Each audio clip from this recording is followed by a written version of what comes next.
Recording in progress.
We're going to wait just a minute. We know two of our members are not going to be here of the five. But one I know is on the way, and I'd like to give him just a couple of minutes, y'all. So we won't wait long. Good, about 5 more minutes. And then we'll just go and we'll just be over the airwaves for everybody to catch up. Okay. Thank you.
Okay, I think we'll go ahead and get started this morning. Like I said, we've got two members that cannot be here, one that's running a little late in traffic, so Representative Hawkins will be here. Representative Crawford is here, and we're joined by Representative Oliver, all to look at this very important discussion. If y'all would, let's pause just a minute and thank God for getting us all here, okay? Dear Heavenly Father, we thank you so much for this day, this beautiful day in Georgia, particularly, where we get to feel the gift of your seasons and the changes that occur all around us. Help us to be mindful of the work we are doing today. Open our hearts, open our ears and our eyes. Help us see and listen to these challenges that lay before us, and help us to work toward finding a better pathway for children and families. We ask that you be with all of us and help us travel back to wherever the next stop may be. Amen. Okay. So we are going to start off this morning, and this is the third and the final session of our study committee. We'll be doing a little bit of conversation afterwards to make sure that we come forward with some good recommendations. We've already had some great ones, so I look forward to this day. We've got some wonderful speakers representing really, really good work today. So let's start with MindWorks Georgia, Georgia Health Policy Center, Renee Johnson. If you would just whichever place you would prefer to be, whether it's okay, great. You have a preference? Wherever you are comfortable is good. Okay, we'll stand here just because it's a tag team presentation. So good morning to everyone. Good morning, Representative Oliver. Thank you guys for allowing us the opportunity to come before the study committee. We're really excited to be here. And so we're going to lay the groundwork, tell you a little bit about MindWorks Georgia, how the system of care is facilitated in our state, and really want to highlight our local interagency planning teams. So our agenda is the Georgia System of Care, giving you an overview. We'll talk a little bit about our mission structure, statewide role, aligning strategy, and our capacity across systems. And then Lakedra Mitchell, who is our senior program manager for the local interagency planning teams, will go in depth and cover that for you and tell you how care coordination happens at an integrated level locally. And we want to also highlight some innovative initiatives and some potential next steps that we would like for the subcommittee to think about as you're making your recommendations for this work. So MindWorks Georgia functions as a subgroup of the Behavioral Health Coordinating Council within the Georgia Department of Behavioral Health and Developmental Disabilities. The BHCC, for those that may not know, was established in 2009, and we have the code up there, the General Assembly Code, and Sonny Perdue was our governor at the time. As a subgroup of the BHCC, we report up to them on a quarterly basis. I, as the executive director for MindWorks, make that report every quarter, attend those meetings, and we align with the priorities of the Behavioral Health Coordinating Council. Our work is focused on the child and adolescent portion of the continuum of care. So the work that you'll hear about really focuses on the spectrum of services from birth or infant and early childhood until children begin to age out of the youth system at age 26. And the DBHDD commissioner, who is currently Commissioner Kevin Tanner, is the one who chairs the BHCC, and we assure alignment across the state agencies in those health priorities. So just if you're not familiar with the BHCC and or how the structure is, that information is there for you. Our unique approach and what we look at and from a collaborative standpoint is that our focus is around people, policy, and practice. So at the statewide level, we want to focus on the alignment of the statewide priorities that ensure that people are getting the services that they need, when they need, how they need them at the right time. And working with our legislators. I'm not sure if y'all see the TVs keep flashing in and out, but just the FYI. But in practice, and what you'll see here are what our guiding principles are. So the guiding principles of our work are youth and family, health opportunities, collaboration and coordination, and then also the system of care and sustainability. And I believe Amber has provided, you'll have a copy of our most recent strategic plan, which is a 3-year strategic plan that highlights the big level goals. Yes, ma'am, our path to informed impact. And so in there, you'll see see what are the current areas of focus that we're focusing on and the goals and objectives. We are working on an update or an addendum to that plan to have some specific action items that the work groups are working through. But this gives you an idea of what our priority focus areas are over the next 3 years and the guiding principles of how this work is facilitated throughout the state. And then I just want to take a minute to show you this visual. This visual is really a visual that breaks down how the system of care is facilitated in a graphic way. I know that sometimes we all connect better to things if we have a visual representation of them. So when you look at this visual, that big bucket on my left, your right, if you're in front of me, that represents the governor's office. And so ultimately, all of the work that we do reports up to the governor. And then you'll see the next small circle is the Behavioral Health Coordinating Council, which again is in code. Who sits on the BHCC is mandated through legislation, who chairs it, who the agencies are that participate. There was just an update last year, I believe, to some of the members of the BHCC to add a couple of new agencies into that. But all of that is legislated in code, and that is how that's facilitated. And then you'll see MindWorks, again, as a subgroup, how we report to them. And you'll see the bidirectional arrows. 2 years ago, the State Match Committee was created. And so Match is the other sub-working group of the BHCC. And Match and MindWorks work closely together. Again, it's the same system. And so Match wasn't designed to create another system, but to focus on some of those system gaps that we recognize have happened. So we work really collaboratively with the State Match Committee, and both the Match Committee and MindWorks have a subcommittee where MindWorks has an executive committee, and then Match also has a clinical committee that works with it. So you'll see that there. And then the LIPT collaboratives are regional hubs for work that is happening locally. And Lakeisha will explain a little bit in more detail what happens at the local level and how that translates up into regional service and work. And then again, the local interagency planning teams are at the local level of service delivery. And then those big buckets with the people in them is we wanted to highlight that those are the children and families that we serve, and they're really the beneficiaries of the work that we do. So the system exists so that the children and families, again, can get the services that they need, when they need, how they need them. And we're doing this work for system improvement and efficiency for the families and for the children. So they're the highlight of what it is that we do. And this is just kind of a graphic image of that to make the system a little bit more palatable to understand. And then this is the behavioral health continuum of care. So this represents the continuum of care for service delivery in our state. The continuum of care, again, represents, and what you'll see here, this is not inclusive of all of the services that happen across our continuum.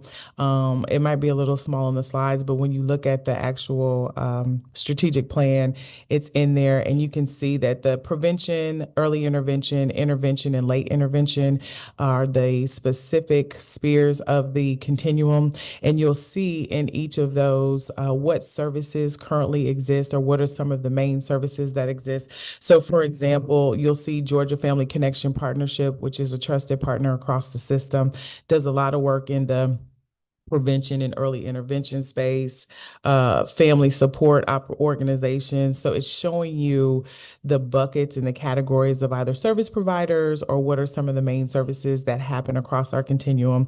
And then when you look at the bottom, it says spanning activities.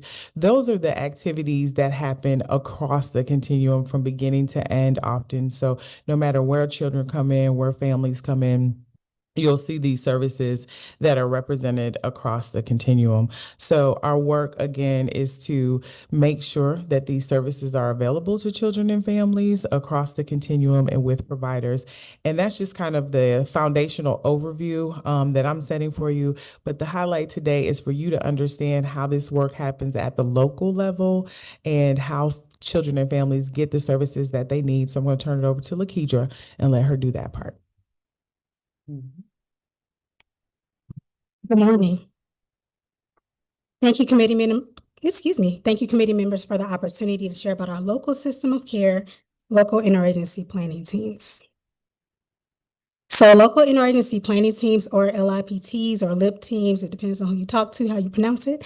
But LIPTs are established through Georgia Code 495225 to improve and facilitate the local coordination of services to youth with or at risk for mental or behavioral health challenges. And LIPTs have been around for decades, and they have been able to respond to the needs and changes at the local level, and especially through the evolution of the system of care philosophy over the years. Through that code, it establishes LIPTs as local interagency committees, in addition to identifying mandated agency partners, which you see listed here. DBHDD, the Georgia Department of Behavioral Health and Developmental Disabilities, really serves as an implementing, overseeing body of system of care in Georgia. And we also have the Division of Family and Children Services, the local education agency, the Department of Public Health, Georgia Vocational Rehabilitation Agency, the Department of Juvenile Justice, and the local mental health agency, which often that is a representative from the Community Service Board. In addition to these mandated agency partners, there are ad hoc members, because if you've been in Georgia, you know every one of the 159 counties is very unique. So the code does have language for ad hoc agencies that are unique to that local community. Excuse me. And just to kind of give it's hard to see, but just to give a snapshot of the structure of LIPTs. So LIPTs operate at a single or multi-county team operation. So some of the teams are multi-county, just depending on geographic location or just shared resources and services in that community. There are currently about 109 active LIPTs, having a chairperson leading them, and the membership is as listed here. In addition to those partners I just listed, plus the youth and families. And the activity or the operationalizing of LIPT is through collaborative monthly meetings, and that varies. Some teams meet as often as twice a month, just depending on the referrals that come to them, and some meet as needed or every other month, but it just varies with the team. And in those meetings, there are service recommendations and supports provided to youth and families in real time. And there is follow-up serving as an accountability piece for these families. We encourage them to have a follow-up at least 30 days, but it can be 60, 90, sometimes beyond. And again, these teams are facilitated by a volunteer chairperson, other leadership that may be a co-chair or a secretary. And there is various eligibility for these teams, but primarily youth with or at risk for behavioral health or mental health challenges, or at risk of out-of-home placement. But that is not an exhaustive list. I just want to kind of provide a snapshot here. In addition, these teams are provided ongoing technical assistance, training, and support from the Center of Excellence for Behavioral Health and Wellbeing and the Georgia Department of Behavioral Health and Developmental Disabilities through their regional program specialists. So they have ongoing support within the meetings and in follow-up and ongoing support. And as Renee mentioned, LIPTs sit within this larger system of care infrastructure, so there is alignment with the statewide strategic plan and connection to the statewide infrastructure. So how do LIPTs work? I just want to provide a snapshot of an example of what it looks like when you're going through an LIPT meeting. So a youth with or at risk for mental health, they may already have a mental health diagnosis or be at high risk. For one, they're referred to LIPT from either a school, community, or clinical setting. So ideally, anyone can refer to LIPT. However, most referrals do come through our schools and our state agencies. When that referral is made, the LIPT process is explained to the family. So in the system of care, which is community-based, youth and family driven, and culturally and linguistically competent, these processes are ensured to be made clear to the family so that they can make an informed decision about utilizing the LIPT.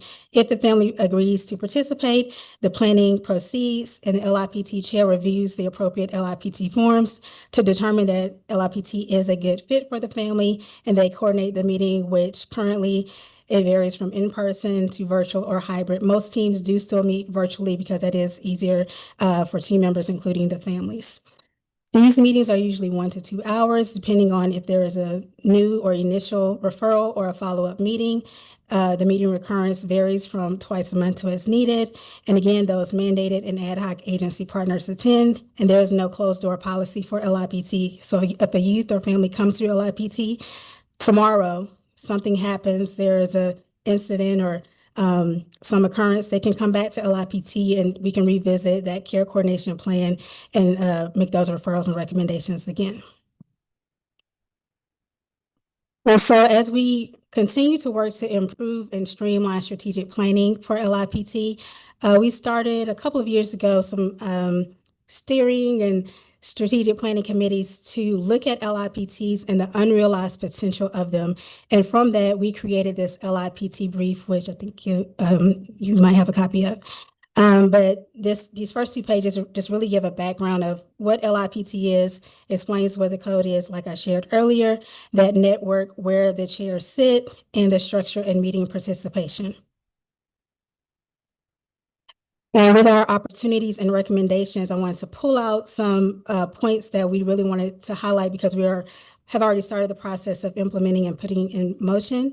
Investment in a centralized data portal. As I stated earlier, there are approximately 109 active teams. So being able to have a centralized portal where we can track and look at outcomes for these teams is very important. Looking at a task force to establish a compensation path for our volunteer LIPT chairpersons. Also revisiting our mandatory agency participation and basically just looking at how it's operationalized and how we're making sure that whoever is in the code, if that is still valuable to have, or if we need to add or look at adjusting their participation. In addition to updating our code language for severe emotionally disturbed youth and investing in sustainable statewide LIPT evaluation.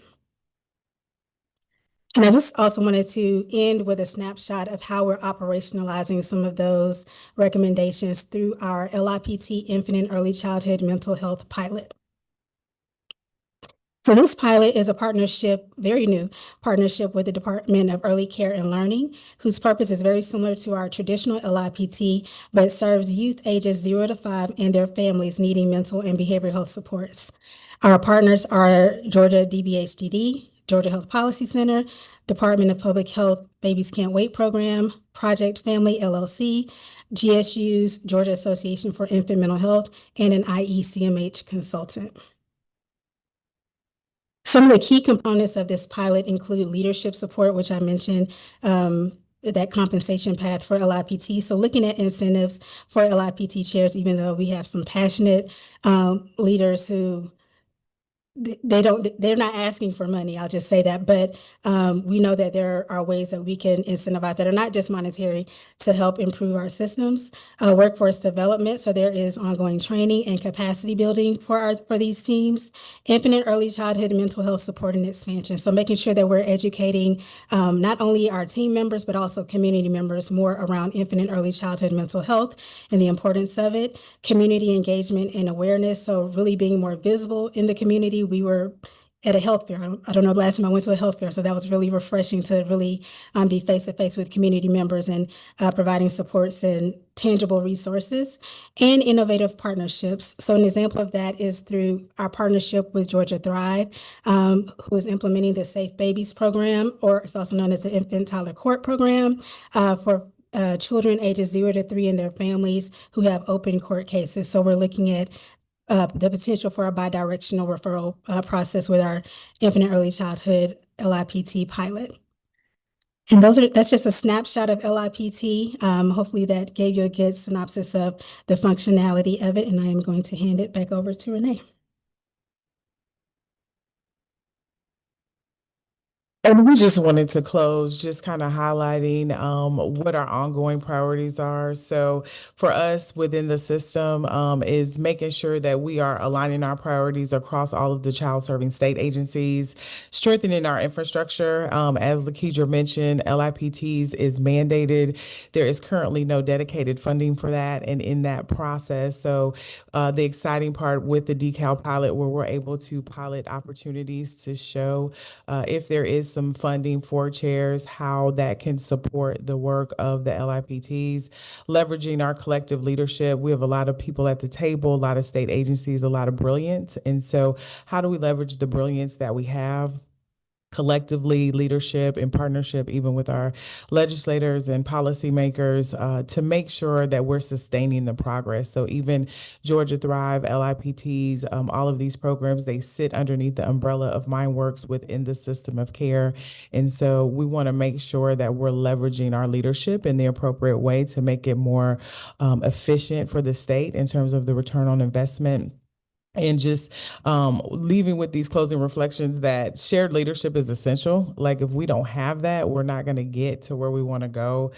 Families and youth remain at the center of our decision-making process. So I just want to say that to know that, again, they're the beneficiaries of the work that we do. It's very easy to make decisions about the system, but we're very intentional and working very intentionally to make sure that the youth and family voice is a part of not just in the focus groups, but in the decision-making of how we design the system, since they are the ones who are the beneficiaries of our work.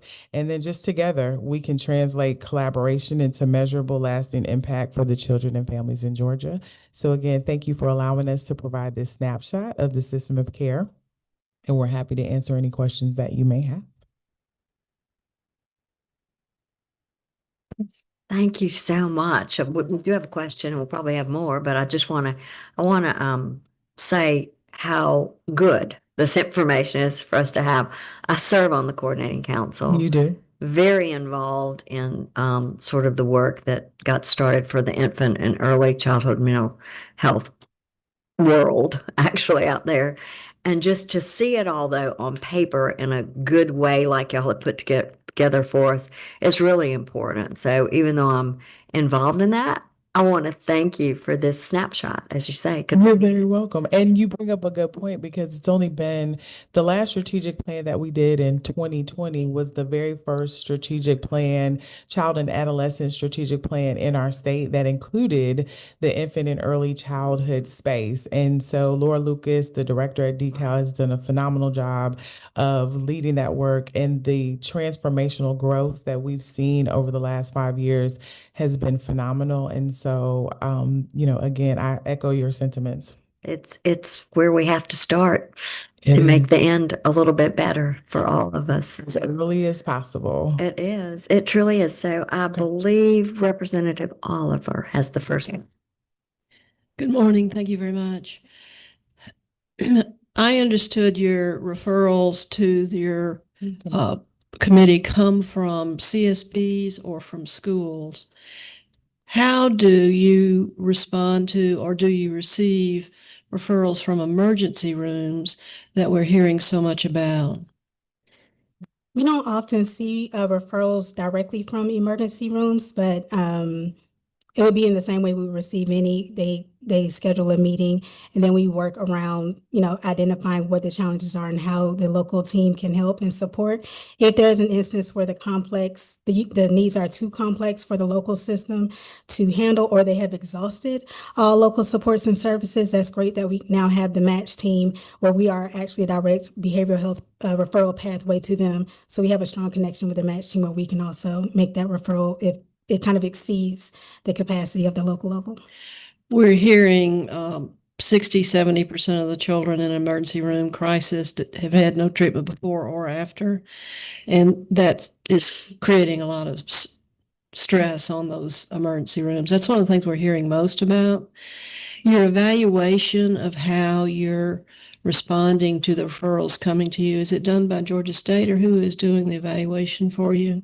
Georgia State is leading the Georgia Health Policy Center at Georgia State is leading the evaluation. And the match committee is new. Tell me how, if you send referrals to match, or match sends referrals to you, how do y'all coordinate those two efforts? For the most part, it has been LIPT referrals to match, but there are instances where there's a referral made to match that the team feels is more appropriate for LIPT. Like they may not have exhausted all the services available in the local community, but for the most part, the referrals are made to match, and and we're just working with the statewide coordinators very closely with that. And I'll say to that, I'll say also to that, Representative Oliver, that on the structural level for how things are designed, that I've been a part of the match committee since its development, and I sit on that committee, worked really closely with Bobby Cleveland to get all of that work started, and we'll continue with the operations committee of match. So working with Heather and Danielle and that whole team. So we work really closely together again, because it's the same system. And what we want to make sure is that we're leveraging what already exists, addressing gaps that we know exist, and being able to change the system in a way so those are no longer gaps that we have, but also working really closely together to strengthen just the system overall. So we have a lot of cross collaboration with Match. And even to your question about health systems, a couple of years ago when I created the MindWorks Executive Committee, Dr. John Constantino is a part of that committee. And so thinking about the health systems work, I know he's piloting some things there at CHOA in the emergency room. And so we're working closely with our children's health system here to be able to see how their pilots are operating and what the work is that they're doing and ways to incorporate that even at the local level, and thinking about that work as well.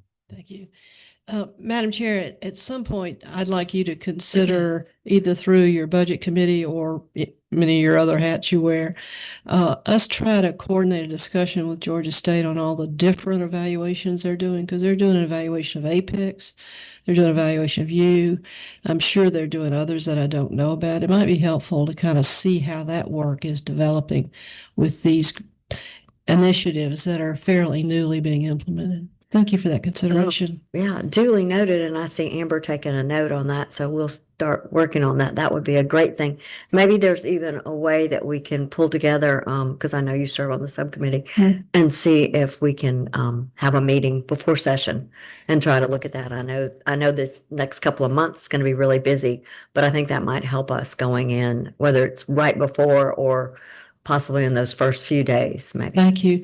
One of the things that I keep asking myself in these different ways that children in emergency situations are appearing before us is how many different children are there across the state? If there are 10,000 children in foster care, hypothetically, what is the real number of children that are in crisis, and how does that relate to the children in the emergency room that may or may not be in that group?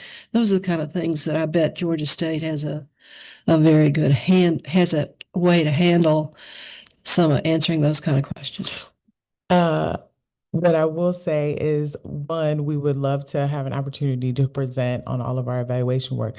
The other thing that I would say to that is that within MindWorks, one of the things that we've been working on systematically for the last few years is the interoperability of data sharing across the agencies, which has been, and as you know, Representative Dempsey, sitting in the BACC meetings, I've said a few times, that's been one of the bigger challenges.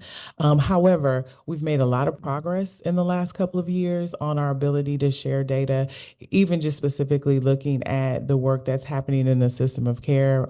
So we've really this year hit a huge kind of over hurdle with even the leadership at DCH. And so that's been a great thing. So we're moving into a space where we are going to have more access to the data to look at system of care specifically for the work that we're doing, which will answer some of those questions that you're talking about, Representative Oliver. Thank you very much. To that, the data keeps coming up, as you say, and we created legislation and passed it. It's been signed. It's implemented to allow for GDAC to exist and to find the other ways and to carefully invest through the appropriations process and try to help make that happen. So I thank you for bringing that up again. I thank you, Representative Oliver. Those are great questions and thoughts. I wanted to ask you just a couple of things. And so we know that all of our counties across the state are so diverse. The needs are different. Sometimes, particularly I think for legislators, from the north, maybe we don't understand what's happened in the southern part of the state and vice versa. But how do you feel that we can better leverage those local interagency planning teams? And very forthright, are there some barriers to this progress that y'all could help us with? Because if we need to work on policy, if we need to work on legislation, I think now is the time when you particularly tell us how many things are working so well together. So what are some things? The data, obviously, we know that number one, probably. What else do you think? I'll just say my one, which is probably the same as hers, and then I'll let Lakidra. I think one of the number one barriers is, as I mentioned, some funding to support LIPTs. They are mandated, they are in the code, but it is an unfunded mandate. And Lakidra can go into more detail with LIPT chairs who have served for several years in these roles. Tirelessly because they love the work that they do, but it's a lot of work that they do. And so this, in addition to all of the other things that they do within their agency. So this is just one small part of, not even small in terms of value or outcomes, but it is small in the sense that they have so many other responsibilities. And in places where there will be chairs there will be LIPTs that don't have chairs or chair turnover. And some of that is because of the unfunded mandate, just the amount of work that goes into it, with there not being a way to incentivize in some way the time and attention that they put into it. So I think that's one of the main number one recommendations. Thank you, Renee. Another I would add is, as we listed in some of the recommendations we pulled out, we're relooking at the code language. So that mandated agency partner participation for various reasons that is up and down across teams.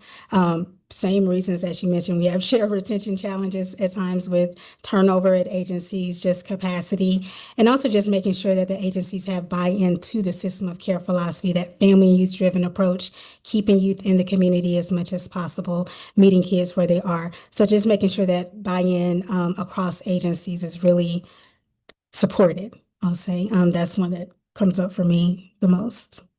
Okay. And I think the chairs would agree with that. Okay, I want to, okay, let's see, Representative Crawford.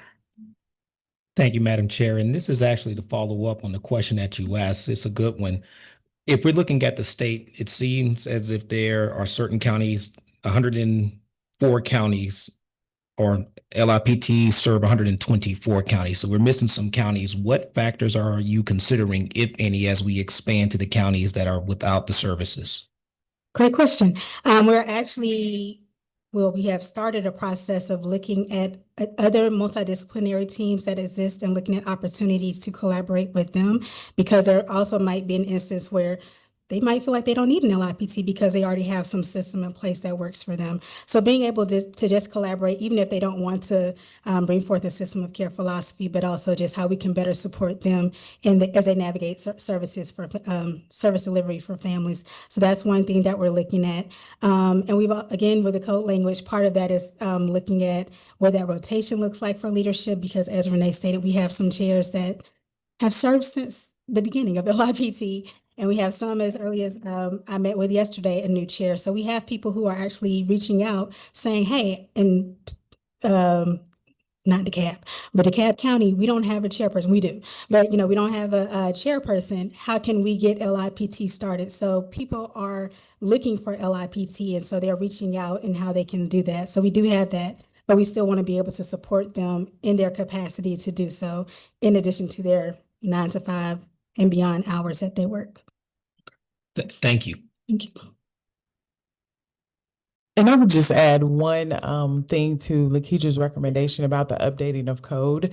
We're working on some recommendations that we can provide that may address that issue. And part of the reason, in addition to what Lakeisha mentioned, was also when we looked at the code, we recognized that some of the criteria for who LIPTs serve made it harder for certain children to be served by LIPTs over the years, which is how, in some of the ways, Match almost came into existence, because some of those children who had the co-occurring disorders and high acuity needs, because of the way the code existed when it was originally created, did not allow LIPTs to be able to address some of those needs. And so even in just changing some of the language around broadening the scope for LIPTs would be a great vast improvement for kind of that system wraparound where we could catch some of those children even earlier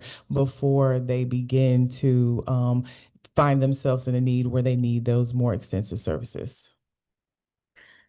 Great recommendation. Excellent. Okay, so I also wanted to thank you. So much information and really good pieces for us to take with us too, and continue to study and learn from this. But I do, Director Johnson. I want to thank you too for mentioning Georgia Family Connection. You know, I think you said they're a trusted partner across the continuum. They are. They do amazing work and are such a great resource that not everyone realizes and understands. So thank you for that. But working together, it works, doesn't it? It does. And we're really excited to have Ariane as the new match committee chair. So she's replacing, if you don't know, Bobby Cleveland has gone into full retirement. And so Ariane from Family Connection Partnership is stepping into the chair role for match. So again, just that partnership, that collaborative works, how Family Connection, LIPTs match, all this is working together.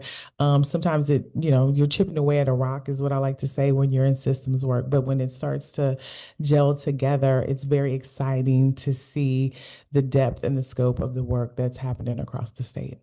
Thank you so much. We are fortunate to have you there. Thank you. Thank you for the time.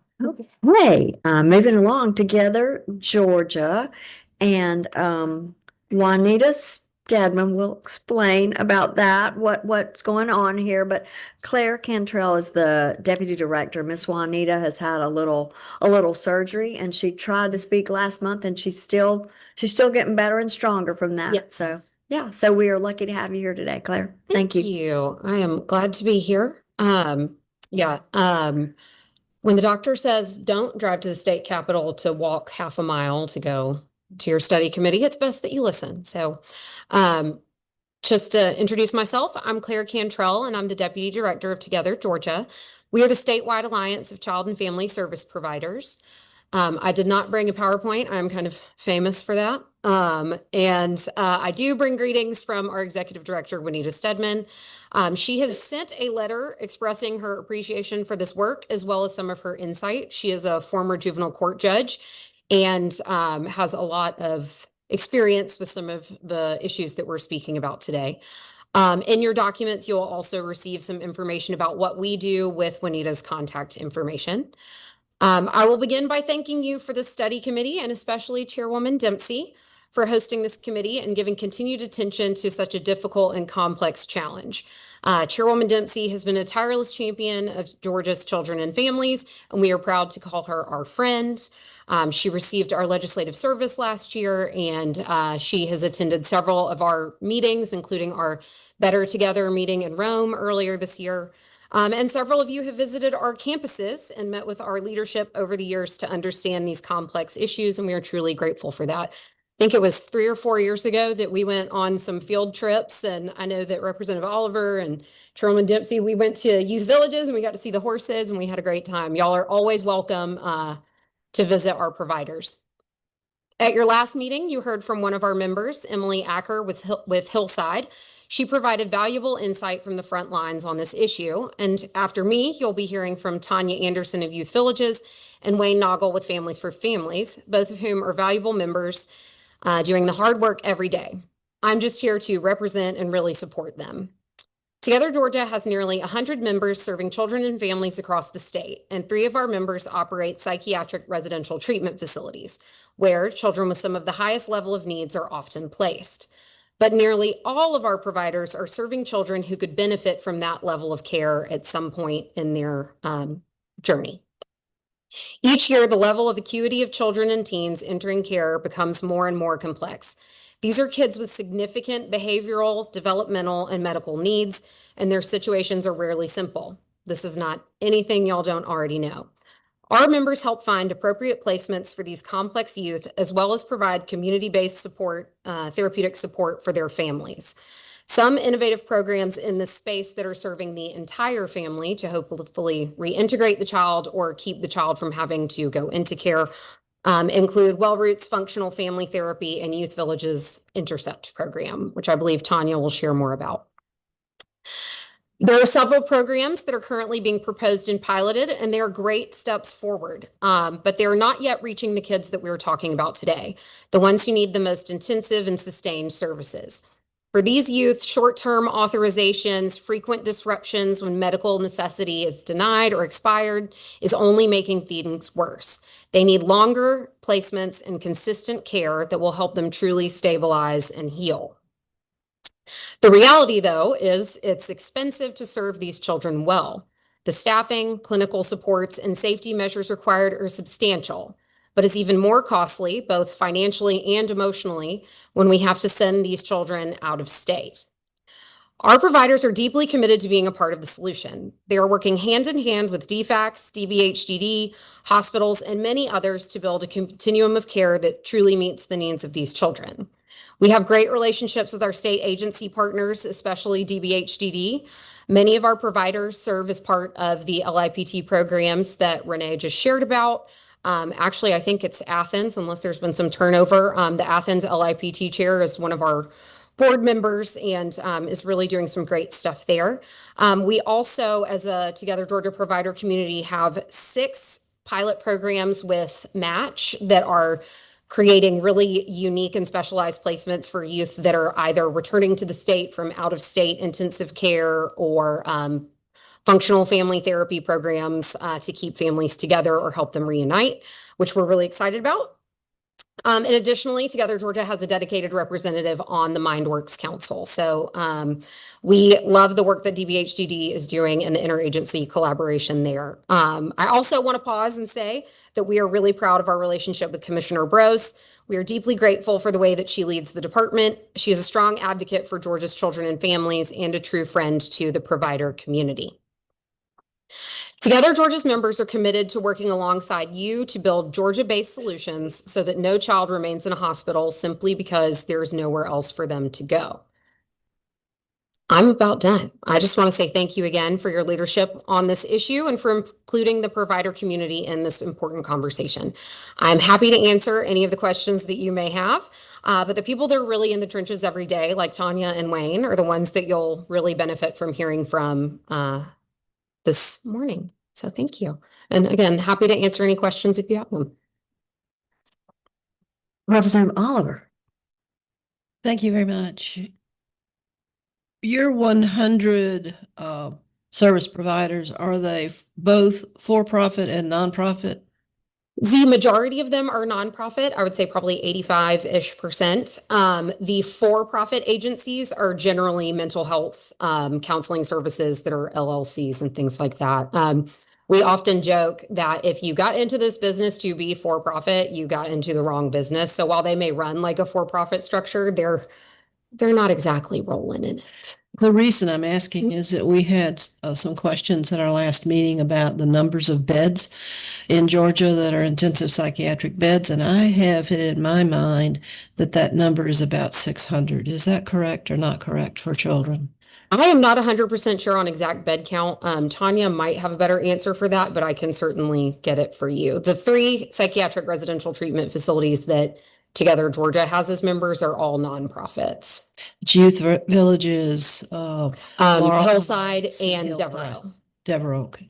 And do you know for your 3 nonprofit intensive psychiatric beds, what percentage of children in your beds are from out of state? Do you know that number? Because that's a question we've been asking. I do not know it off the top of my head, but I could get it for you. I know that number. We are actively working as a provider community to get that number up.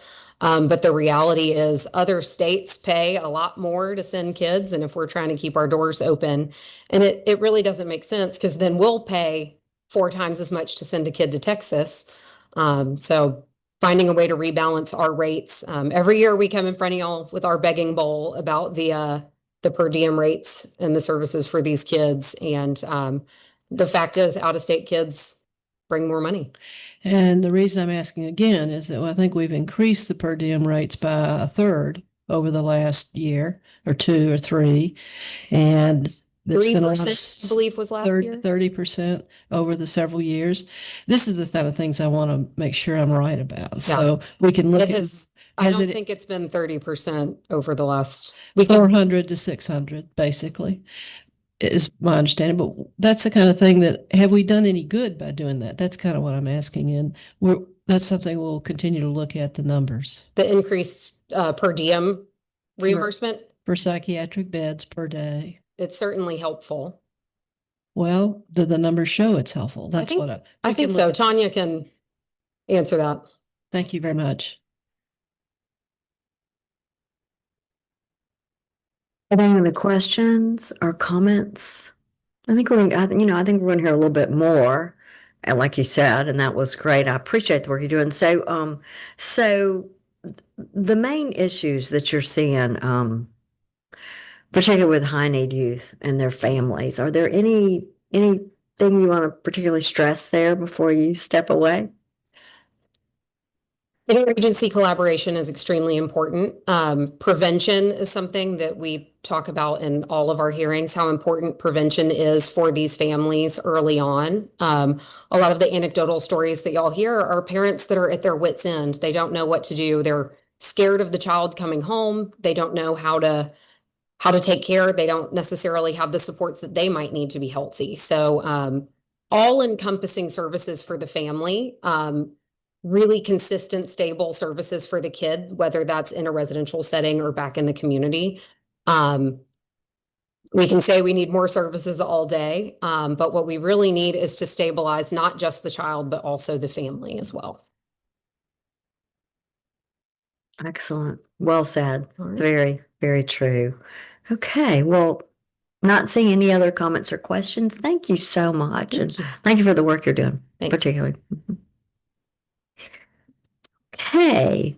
Next up, we'll hear a little bit more on that subject, particularly, I think, from Youth Villages, from Tanya Anderson, the executive director there. Good to have you here today. Yes. Thank you. Yeah, good one. I'm gonna work on getting my slide going.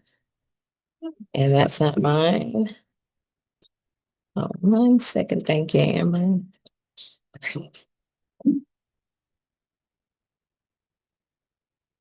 Yeah.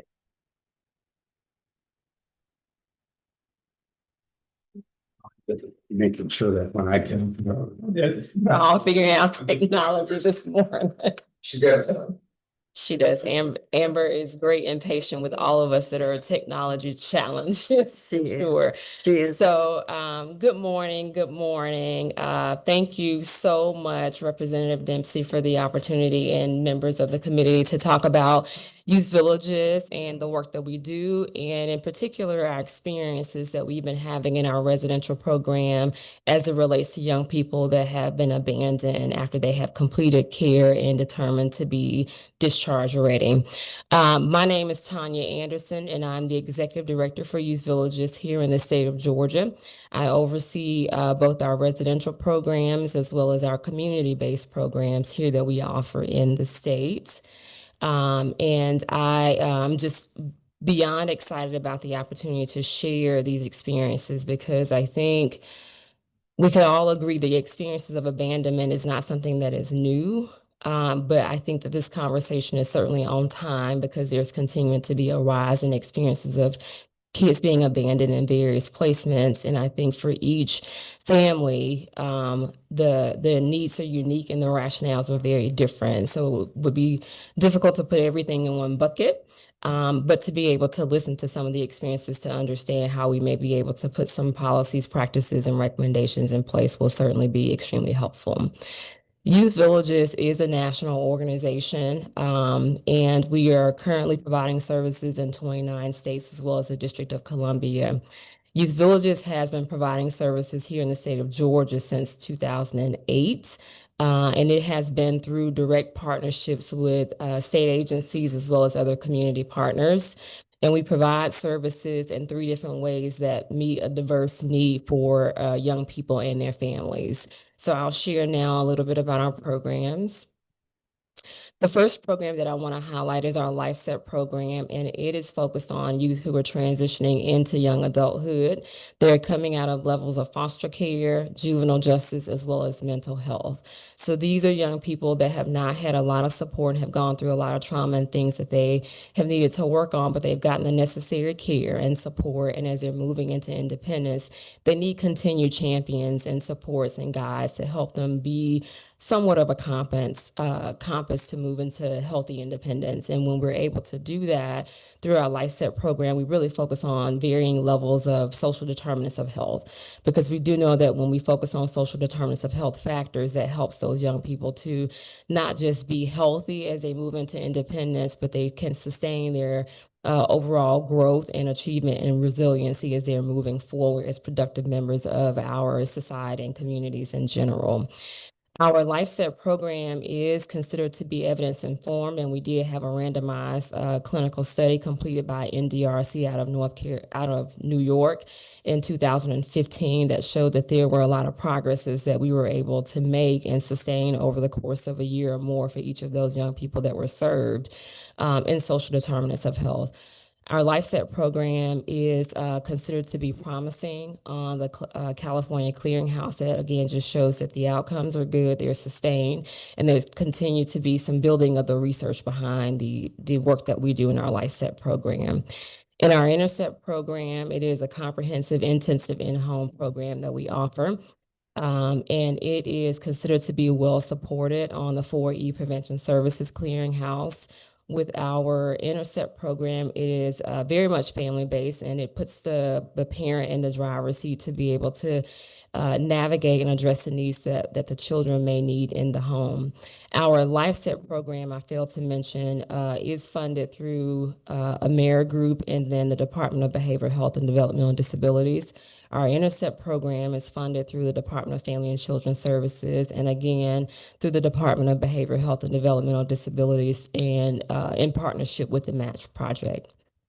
Our residential program, which I hear that we're going to probably have some really good conversations about as we move things along, and I'm open to sharing our experiences and answer a few of the questions that you had, Representative Oliver.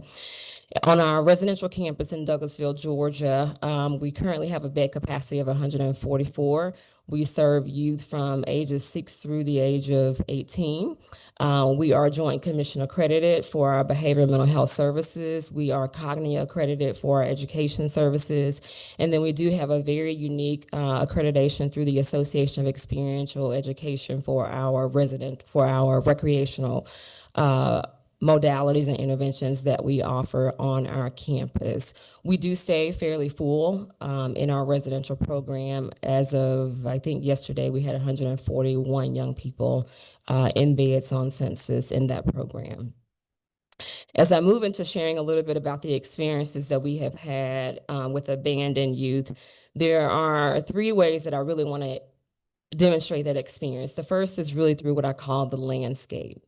And if we look at the experiences that Youth Villages has had for young people that have been abandoned by their families from 2023 to 2025, we have had 5 cases of young people that have been abandoned. And one of them is still very much active, a young person that was abandoned by her family in our program since August of this year. Over the course of 2 years, of the 5 cases where youth have experienced abandonment, 4 have been youth who were adopted. The one that remained was in a biological family. There were 4 of the youth who were 13-year-old females. The 5th youth was a 17-year-old male. Of the 3 youth that were abandoned in our program, of the 5 youth that were abandoned in our program, 3 of them, DFACS did eventually take custody. And when they did, there was a pretty seamless transition into some of our partner agencies' group home programs, Twin Cedars and Methodist Home. They've been really good partners for us in DFACS as well. I will share that the one case that we have had that had very few days in abandonment status without any legal guardian or custodian was a case where the parent had already began initiating services to relinquish her rights in courts. So this is without DFACS having been involved in the very beginning, or with youth villages having to advocate and utilize any additional legal resources ourselves. The parent had already began the process of relinquishing the rights for that particular child. When we look at the number of days of those 5 cases for youth that were abandoned in our program, the days are still adding up because we're thinking about the one case that is active in abandonment status. And so at this point, it's about 363 days of abandonment. So that's almost a year of days where there have been children that no one has taken responsibility for. And keeping in mind that when children are abandoned in placements, whether it's in psychiatric residential treatment facilities, emergency rooms, or crisis stabilization programs, there is no one who's making decisions for those young people. These are placements of treatment and not guardianship. And so it is hard to think that we had children that were in our placement for nearly a year, if not more, as the days continue to add up, where no one was taking responsibility for what happens next with them with regards to discharge planning, permanency, things of that nature. The longest length of days in abandonment status without a custodian or someone taking responsibility for the young person was 195 days. That certainly was a case that DFACS took responsibility for, but there was a lot of administrative hardship that took place. There was a lot of legal involvement where youth villages had to onboard legal representation to help navigate the system with DFACS and the adoptive family that was giving up custody without going through the formal processes in court themselves.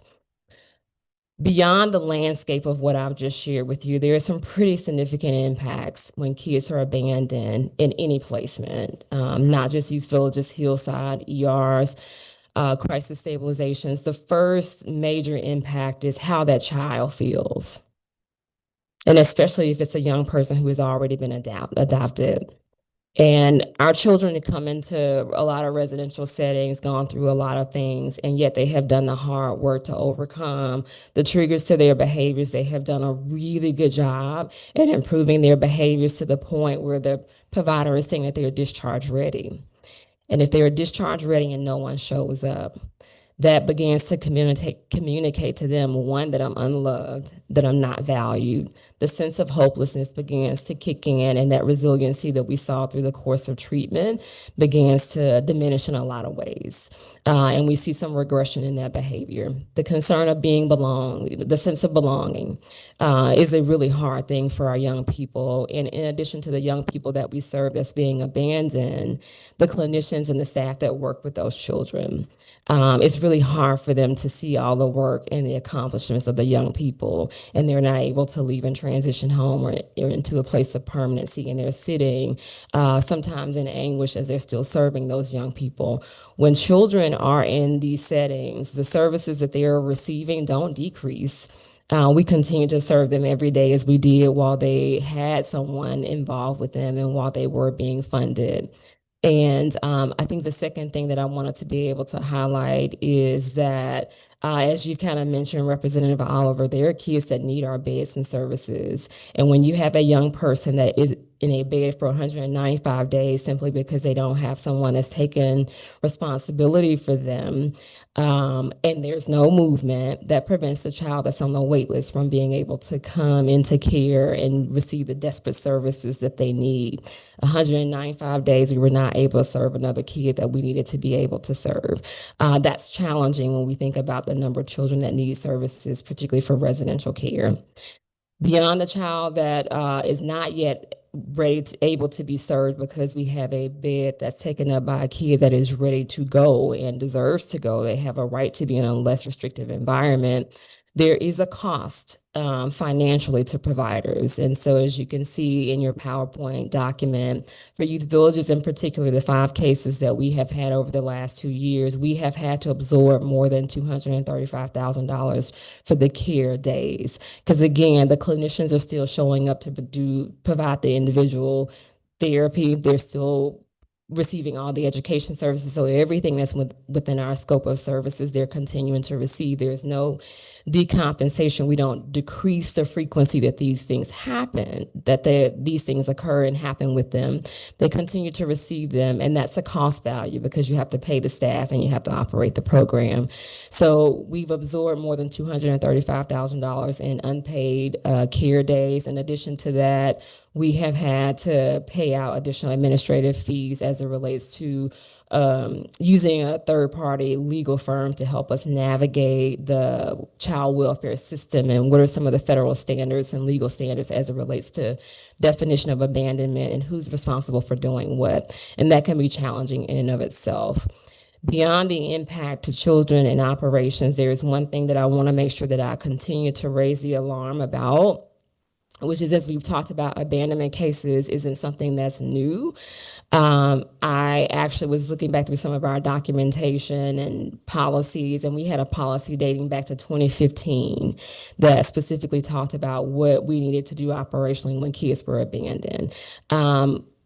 We did not use that policy as much as we have in the last 2 years. And even with the experiences over the last 2 years, we have found ourselves needing to refine our policies because we're learning something new every day about steps that we can and should be taking as a provider to address and move the needle a little bit more about someone taking responsibility for these children. The forecast continues to be heavy.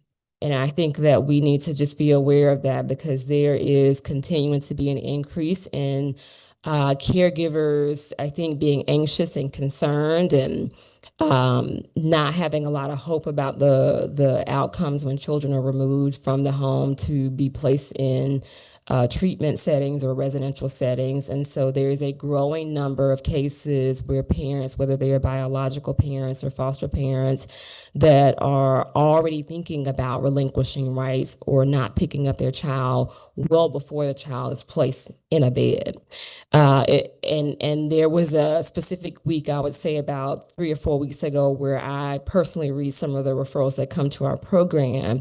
And I read 5 referrals that were from some crisis stabilization partners that we have. And 3 of the 5 had clear notation that the parents were considering not picking their child up from the crisis stabilization program. So the likelihood of them picking them up from a residential program, a psychiatric residential treatment program, was probably going to be decrease even more because they were already thinking about those things. There was a referral that I read where a parent had to call the police because of a crisis that occurred in the home. And when the police came, there was a comment that the caregiver shared about the police response and suggestion to her that she, in that moment, decide or consider relinquishing custody to the state.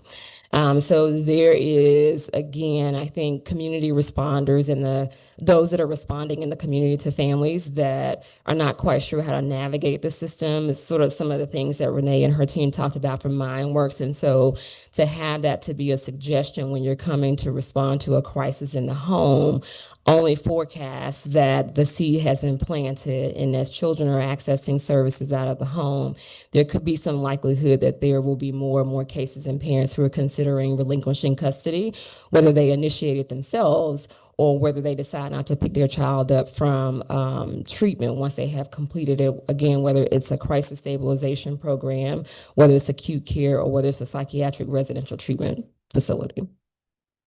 As I'm thinking about the forecast and the landscape and the impact that I have shared with you, I do want to land us on some specific recommendations that I have. And I will talk through each of them and then certainly get to the questions that you will have for me.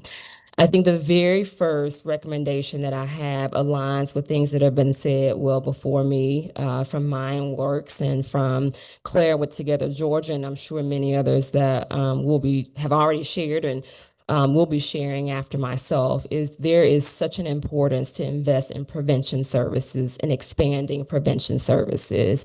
Part of that expansion is really expanding how we consider prevention services, because it can be diverse, so that we have the opportunity to make sure that whatever prevention service provider and scope of services really aligns with the unique and individual needs of the family in front of them.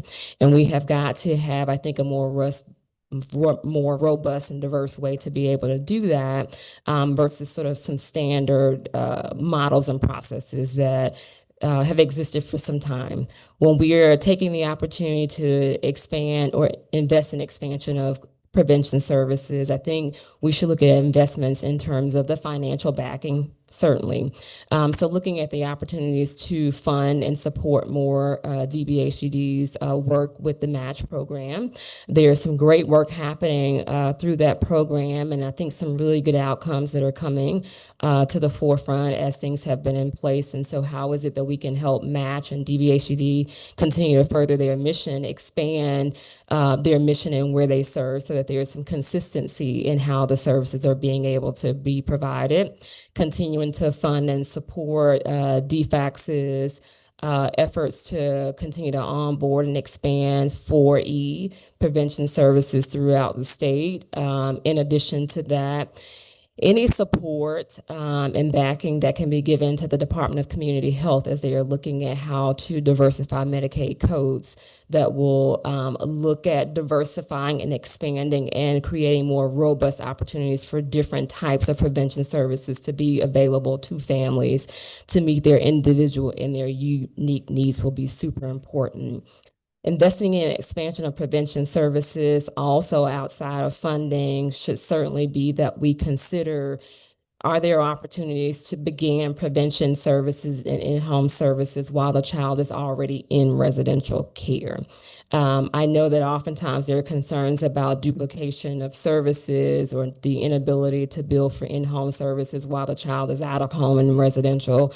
I think we have a very sophisticated system, and there's a way that we can be able to do that. But if we are going to try to engage parents faster and better, and in a way that may be able to really address their unique anxiety and concerns about the child returning home, you really have to have someone on the other end working with them on a regular basis in their home, in the community, to prepare them for their child returning home. And you almost get a double dose of support, because oftentimes when you have an in-home service provider that is working with the family and you've got the residential provider working with the family, the opportunity to be able to have joint sessions and collaboration between those providers is a great thing for the family in the end. And it is highly likely that you'll see that sustainability in kids not recidivizing into out-of-home treatment and not recidivizing into state custody. Also, when we're thinking about investment of expanding prevention services, I think the third layer to that first recommendation is the education of local responders and supporters. How is it that we can do a better job at making sure that our police officers and sheriff departments and anyone else that may be responding to a home when a child is in crisis, to understand how to help them take the first step in accessing care in the system that doesn't always result in the recommendation of a parent relinquishing rights as a result of the crisis that they have been experiencing. So the funding support, looking at how we can diversify and coupling and collaborating in-home services with residential services, and then increasing the education to our local responders when families are having crisis is a big deal. And it's a high level of investment that I think will be substantially impactful long-term. The second recommendation that I have is that we really look at developing a uniform policy and protocol for how everyone should respond when a family is not picking their child up for discharge or relinquishing custody, but not going through the proper channels to do that. In the 5 cases that we had for abandonment, they were all from different counties, and we got all different response levels from DFACS and parents and law enforcement.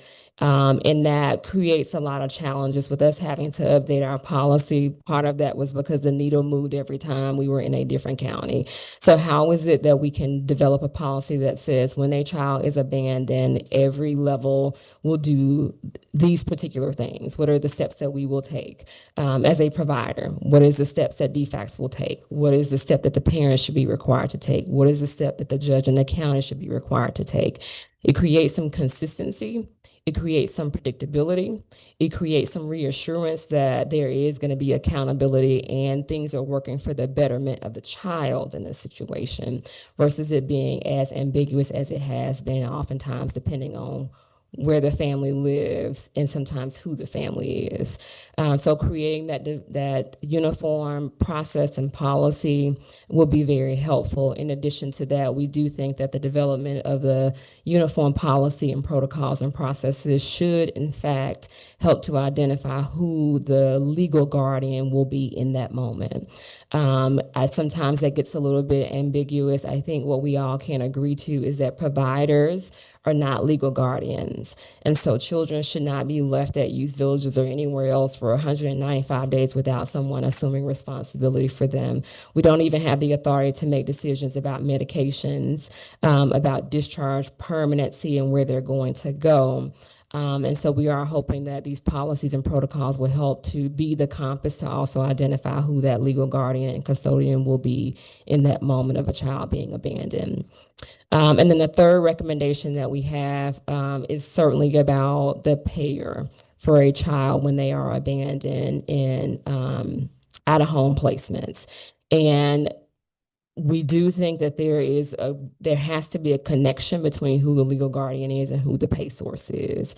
It is highly unfair to providers to have to absorb the costs, and for youth villages, I shared with you all $235,000 that we had to absorb.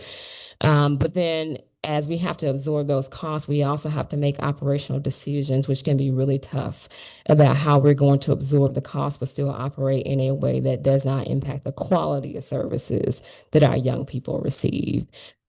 So those are the three recommendations. I'm so excited again about the opportunity to have shared the experiences that Youth Villages has gone through for the 5 cases. Excited about the opportunity to share with you all the 3 services that we offer here in the state of Georgia. And I am very open to any questions that you all have for me. Thank you. Excellent information.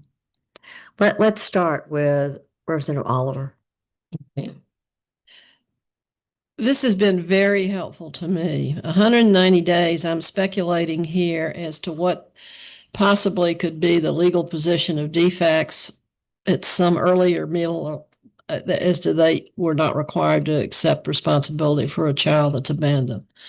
And I can speculate about that, but in different counties and different judges, that's but so that specific example is really helpful. If at the point after 30 days or 190 days, DFACS takes custody, have you made requests for a retroactive payment for Medicaid?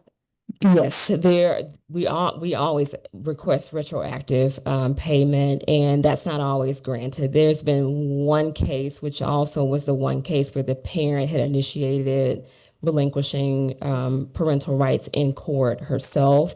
So in that case, they did work with us collaboratively and not only took custody in 0 days of abandonment, but also retro back for the day that Medicaid no longer covered. In the case for 109, the kid who was with us for 195 days, we did request a retro like reimbursement, but that wasn't agreed upon. I think the general rule is, and we can explore that at some other time if you like, is that retroactive payment you'd be entitled to it for a child that goes into DFACS custody. But that's something that I can understand would be a part of any issue you're talking about. I think I could be wrong, but in most of the cases, the payment, particularly in the case for the 195-day kid who was in abandonment status, when DFACS took custody of the child is when they began to pay for the child. In relation to prevention services, we talk about that at every hearing I've ever been to in this capital in the history of the world. Where I would go first, for just myself, what is the success of prevention services of Apex, where we've made substantial investments. One, I don't expect you to answer this, but in terms of, Madam Chair, and in relation to the Families First federal initiative about prevention, what is that success or non-success of that state mandated plan for prevention services? Madam Chair, I will always help with prevention services, but I want those questions. What are we spending now and what are we getting for those mandated funding priorities? Great questions. Obviously, I'm not in a position to answer, as you mentioned, but I definitely will take this as an opportunity to say, I think when you look at the finances, I think to your point, Representative Oliver, what you will find is that it costs significantly less to onboard and to implement and to have available across 159 states in our 159 counties in our state prevention services as a way to prevent kids from coming into foster care when you think about the cost of entry into foster care. But when you think about the reduction in cost when kids, even if they don't have to come into foster care, if they're coming into our residential setting, and the cost of residential for the same number of days when it comes to prevention services, you will see a marked and distinct difference if we were to invest in prevention services first. Yep. Very good. Representative Crawford. Thank you, Madam Chair, and thank you, Ms. Anderson, for your presentation. I have maybe a 2 or 3 part question. Yes. You originally discussed the services that Youth Villages provides, one of them being the Life Set service, which Yes, is a very interesting service. So the questions that I have, maybe 2 to 3 from this. One, what factors are considered when you're determining the youth who will receive these services? And then 2, what are you looking for when you're making the determination that they no longer need the services? Great question. So let's start with how we determine that young people need the service. It is through referral. And so we get referrals from high schools. We get referrals from partnering agencies. We get referrals from DFACs. We get referrals from a variety of, I think, resources and individuals in the community that are interfacing and have a relationship and working with the young adult already and see the need that they are transitioning out of systems of care, whether it is mental health, behavioral health, or juvenile justice, or they just need some support as they're moving into independence and they don't have a lot of that. And so when they send that referral to our program, we will review those referrals, and we have very few exclusionary criteria. Our exclusionary criteria for the Life Set program really is contingent on safety and safety alone. So if it is a young person that is too unsafe for themselves where they can't 100% benefit from Life Set services in that moment. So if they are actively suicidal, homicidal, and they need to receive some inpatient care for a short term, we may suggest that they receive that service first to be fully stable so that they can 100% engage in the program. We have some criteria as it relates to safety. So if there are some young people that may be highly actively involved in gangs, and gang-like activity and are not committed to making some different choices that will reduce the safety for themselves and the specialist that is working for them, we may have to make some different decisions until they are in a safer environment for us to provide services for them and with them. So the exclusionary criteria for Life Set in particular is very, very minimal, and it has more to do with safety than anything else. Because I think once we secure safety, we can work on safe and stable housing. We can work on maintaining and ensuring that you are meeting your mental health appointments and addressing those needs. We can work on helping you to become gainfully employed. We can work with you on identifying the characteristics and the criteria for healthy relationships and boundaries so that you don't find yourself in domestic violence situations. So there are a lot of social determinants of health that we can always work on, and we do great work in LifeSet, but that safety factor and component is the biggest one that we always look at first. Thank you. Great question. Thank you. Chairman Hawkins. Thank you. Your knowledge is very impressive. Oh, thank you. You're welcome. This is going to be a general question, just across the horizon that you see and know. Yes, sir. How about the medical needs of the children, the everyday checkups or treating, infections and all? Are you having any issue getting them into either public health or Medicaid dentist? I assume they're being covered under LIM, I would think, portion of Medicaid. Is that right? Yeah, Low yes. income? We have had very few challenges with our children having their medical needs met. Mhm. So if they need to see a dentist, we take them out in the community, or we have a mobile Help a Child Smile, a mobile dentist that comes to the campus to provide their dental services.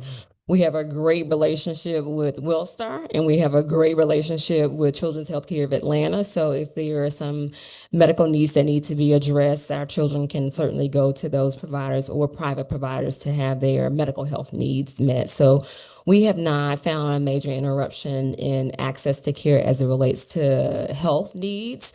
And I'm the biggest advocate to say that mental health is a part of whole health for certain. So, and we do have quite a few young people that experience seizures and seizure disorders and some significant issues with diabetes and some of the complications with that. But our medical health providers have been really great to work with, and there's been no interruption. And even if there were, I probably would say that for all providers, we put the kids' needs first. And so if we have to pay out of pocket and find a way and hope that we get reimbursed, so be it. But we're not going to let that child's medical health be unaddressed just because there are some complications bureaucratically or with guardianship or with payment. Thank you. Yeah, absolutely. Thank you. All right, great questions. Miss Anderson, you know how much I appreciate the work you're doing, without a ma'am. doubt. So I want to go back and revisit the child you said whose parent was in the process of Mhm. relinquishing rights. Is that the child that stayed so long too? No, Okay. she actually had a shorter length of stay with us, and I think she just recently discharged as well.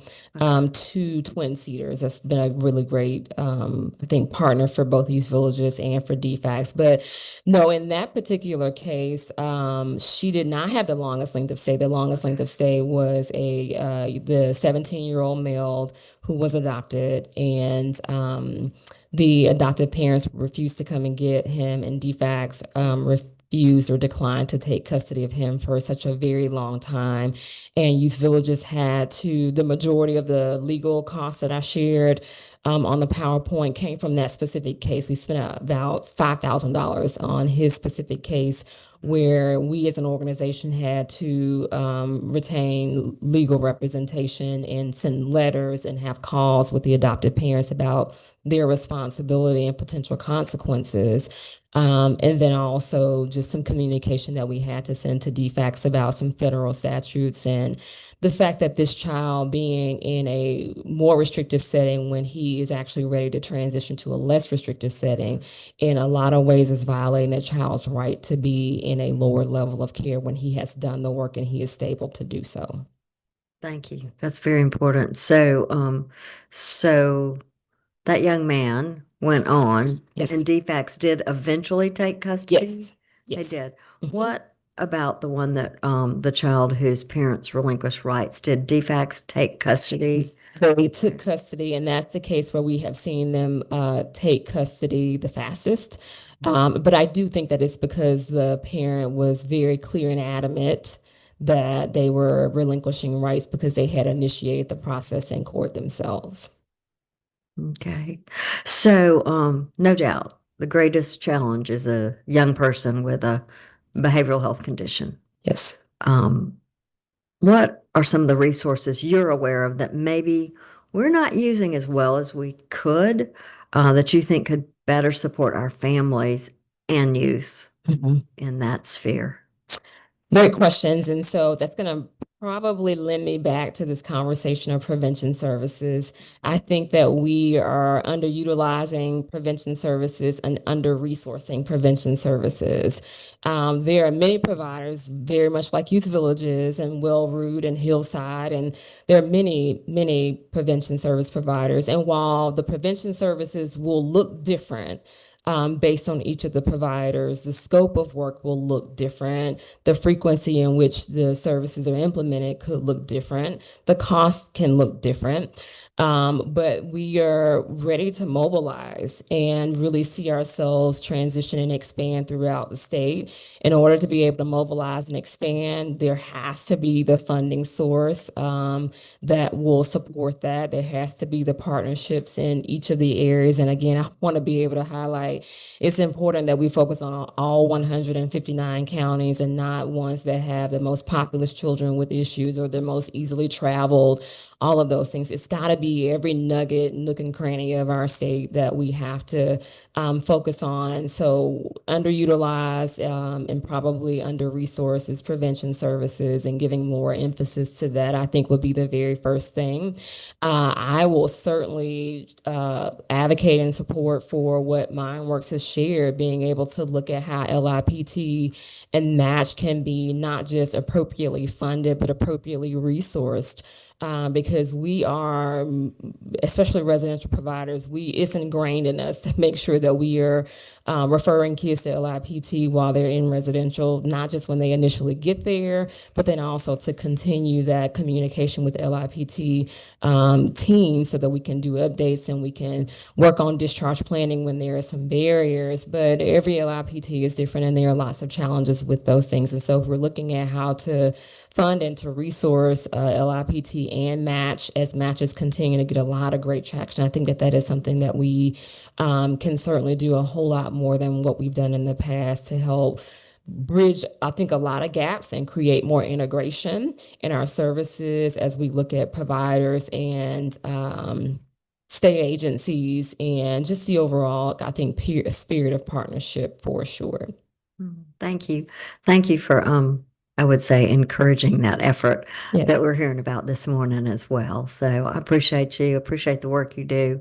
And I don't want you to feel like you have to sit here if you need to go work, because I know your days are so busy and full. Thank you so much. for Thank being you so with much us. again for this opportunity. Right. So next, everybody okay for us to do one more, and then we might take just a little break before our last one, if that's okay. Just a very short break though. Magellan Health, Dr. Jamie Hanna, with you're the National Medical Director of Children's Behavioral Health. I want you to tell everybody a little bit about yourself as well when you first start out. Please, Dr. Hanna. Yeah.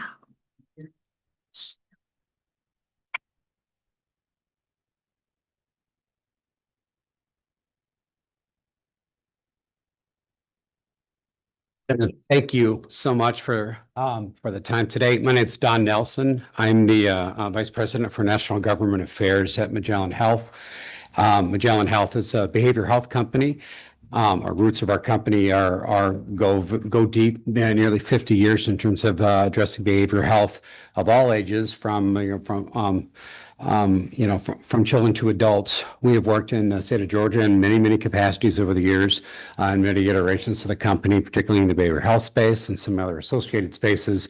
We are excited to really have a conversation about this issue. And Representative Dempsey, we appreciate your time in the past on this issue. This is definitely something that is near and dear to our hearts, because one of the things that we've seen as we've worked across the country, Magellan Health works specifically in Medicaid spaces. We specifically work with public sector programs that help children and adults in behavioral health situations. And there's a lot of different flavors of this treatment, of these services that provide across the country.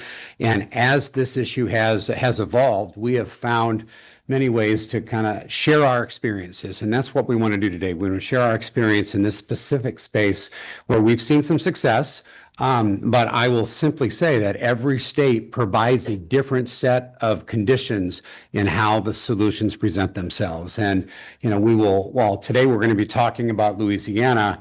I will say this program that we do it in Wyoming, we do it in Nevada, we do it in elements of what we do in Idaho, and across other portions of the services that we have provided in places like Pennsylvania and Florida. We feel like there's a nexus of services and support that children need.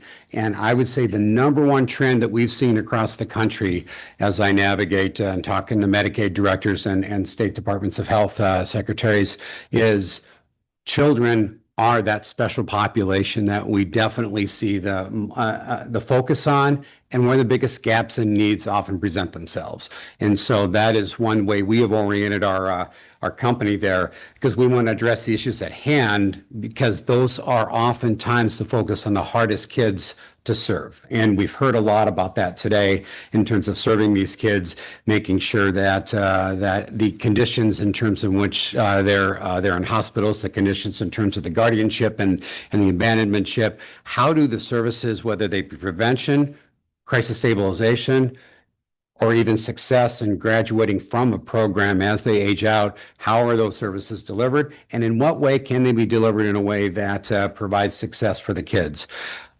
I'm really heartened today to hear what we've heard, and I would love to take Tanya's last slide on the recommendations and put Magellan's name on it, because we absolutely agree with all three of those recommendations. And you're going to hear in what Dr. Hannah is going to speak to you today about, these are the elements of what these programs look like in almost all states. How that's get executed, there's 159 counties here, and we have, some states with 8 counties. And so, but the wholesome approach from birth to 5, which we've talked about, Representative, and then 6 to age 21, or however the age out is in certain states.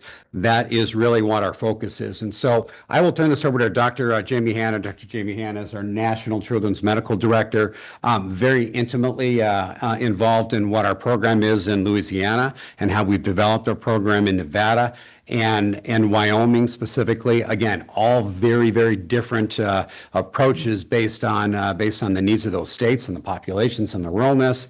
But the one thing that is the same, and the throughput through all of this, is these are kids that need services, and the abandonmentship issue and the hospitalization issue is an issue we see in every state. Some of the states, to your question about the out-of-state placements, are more stark than others. Not a lot of places in Wyoming, and so there's a lot of kids going to Denver and Salt Lake and so how do we solve those individual issues that keeps the community center in that? And that's what Dr. Hannah will speak to. So I'll turn it over to Jamie. Thanks. I have to follow that. So Dr. Hannah, Jamie, I'm the National Medical Director for Children's Behavioral Health from Magellan. I'm a child and adolescent psychiatrist. I'm infant trained. I spent most of my career in clinical practice, and I think in a lot of ways that's still how I see myself, but just as someone with a great opportunity to have a systems impact instead of working individually with kids at this point. I've worked in training medical students, residents. I was actually in pediatrics training when Katrina hit in New Orleans, and our behavioral health providers left. And there was a huge need for behavioral health post-Katrina in New Orleans, and a huge opportunity to reestablish the systems. And I switched to do my adult psychiatry and child psychiatry at that point, and it's just been a great opportunity to get to work with kids and families. I think moving to Magellan has been a great fit for me, because we are a very clinically minded company, but I also had the good fortune to be able to work with the same population that I was taking care of on the inpatient units in New Orleans prior to starting with Magellan, and to work with a program that has a higher clinical intensity. We work with a smaller number of youth. We provide a significant amount of clinical oversight, and it really mirrors kind of the work that I did in my inpatient practice, in which I was doing a multidisciplinary treatment team every day, and I continue to get to do that weekly. And so we really provide an intense level of clinical oversight and have that opportunity because we're a small, very specific program working with these youth with a diagnosis. I don't love the term, but with serious emotional disturbance. I'm not a fan of the term, but I really enjoy the definition because it takes away the diagnostics, right? The same definition says serious emotional disturbance means you have a psychiatric diagnosis somewhere in the DSM-5 with a functional impairment. And I think that impairment and that inability to be successful in the home and community is the piece that we really want to look at. And I think that you guys are really talking about today. It's not a specific diagnosis, but the circumstances and that inability to maintain in the home and community. So I'll start with talking about our program in Louisiana, which was developed with this in mind. It was to keep kids in the home and community and out of residential and inpatient levels of care. And I welcome any questions as we go, because I know I'm going to be talking about a little bit separate program. And so any way I can direct that back to your concerns, please direct me. So we'll start with how a coordinated system of care strengthens families. These core functions: easy access to supports, family-driven and clinically informed care, cross-system coordination, provider capacity building, outcomes tracking, and a commitment to keeping kids safely at home are the foundation. To make them real, we need a full system of care, a full continuum of home and community-based services paired with intensive care coordination through high-fidelity wraparound. Focusing on the home and community-based services brings help where children live and learn. Practical services like mobile crisis and home therapy, peer and family supports, respite, school collaboration, and step-down and step-down options. Reliable, easy to access, and aligned with what matters most to youth and families.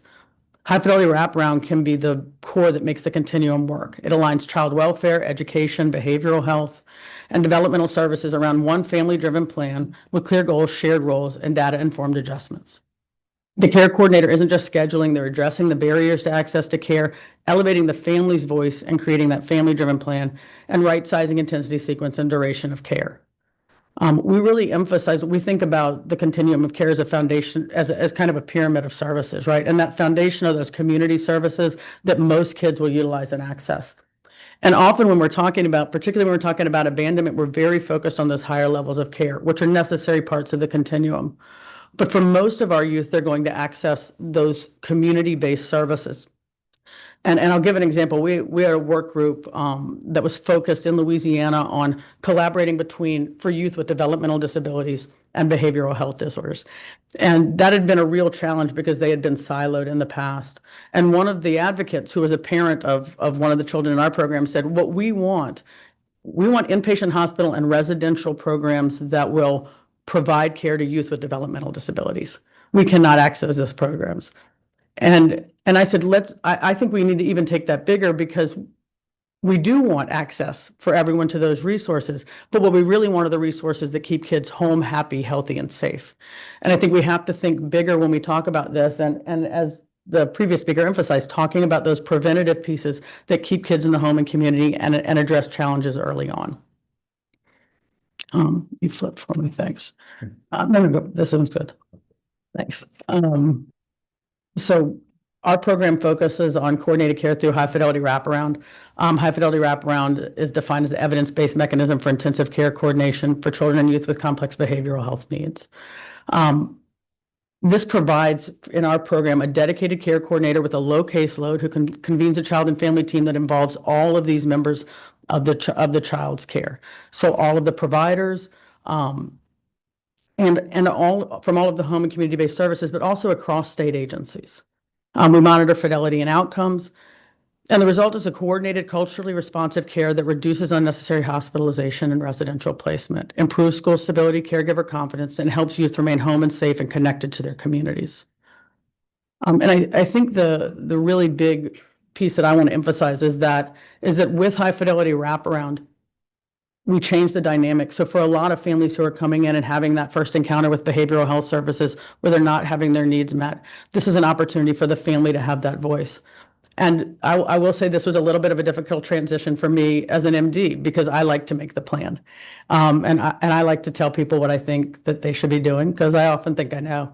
And I think one of the strengths of high fidelity wraparound is that family voice and choice piece. And I think it gives the family the opportunity to say, these are my needs. And I may think that the trauma a youth has experienced and a trauma-focused intervention is the thing that we need to do right now. But the family may say, hey, I cannot work and feed my family if I cannot keep my youth in school. And that's my number one priority. And when we address that need, we create the opportunity for the family to engage in other services and other clinical resources. And so I think one of the most powerful things that I've learned as being a part of this program, as the medical director for this program, I am not allowed to tell a family what service that they will get. I'm allowed to suggest strategies. I'm allowed to make sure they're informed about what the evidence base would be. But our families drive this process. They create their child and family team with their coordinator and bring everyone to the table to play a role. So it's a really powerful process. I can talk about this all day. We get really excited about what we do in Louisiana. And so I want to give a little bit of just a core description of our program. CSEC serves children aged 5 to 21 who have a diagnosed behavioral health condition and are experiencing functional impairment. So these are youth who are requirement of being in out-of-home placement or at risk for out-of-home placement. And we define that very liberally because we want to reach youth as early as possible. So it doesn't just include inpatient, it doesn't just include residential treatment. This includes alternative school. It includes child welfare placement. Anything that takes the youth out of their typical home and community will qualify them for our program. And if they're having those challenges and it looks like it's a behavioral health condition, then they're eligible for our program. We don't require a specific diagnosis, just that impact on their function. We use high fidelity wraparound. Our funding is through 1915C and B3 waivers. And our goals are really simple: reduce residential treatment, prevent unnecessary hospitalizations, deliver care in the least restrictive setting, improve functioning and quality of life for children and families, and eliminate duplication across agencies and spend dollars where they have the most impact. For families, what this means is we've really tried to streamline this process over time. A family can reach directly out to us, a provider can reach out. We're now implementing a process for schools as a required component of a behavioral challenge at school to refer to us. They come in through all of those mechanisms. We can talk to the caregiver for about 15 minutes, do a brief CANS, determine presumptive eligibility, and they're in our program. Within 24 hours, we're communicating with a local wraparound agency. Within 48 hours, that wraparound agency is reaching out to schedule a face-to-face visit within 7 days with the family. So the earlier we get these youth, for example, if we get the youth referred at the start of a hospital stay, we can do this while the youth remains in the hospital and be part of the discharge plan. So this is a rapid process to engage. At that first face-to-face visit, we develop an initial plan of care, and they have access to our waiver services, which I'll talk about in a minute, that are specific to our program. But at that point, we're building a safety plan, we're building a crisis plan. We're trying to shift the crisis plan from these higher levels of care to the community resources that exist, and trying to understand what the family needs and will benefit from to stabilize the home setting. Talking with them over the next, and that initial plan of care goes in and services start then. So we continue services that exist. We put services in place that a facility or the family is requesting, and move forward from there. Over the first 30 days, we meet with the family. The facilitator works with the family to build a family story and build the child and family team.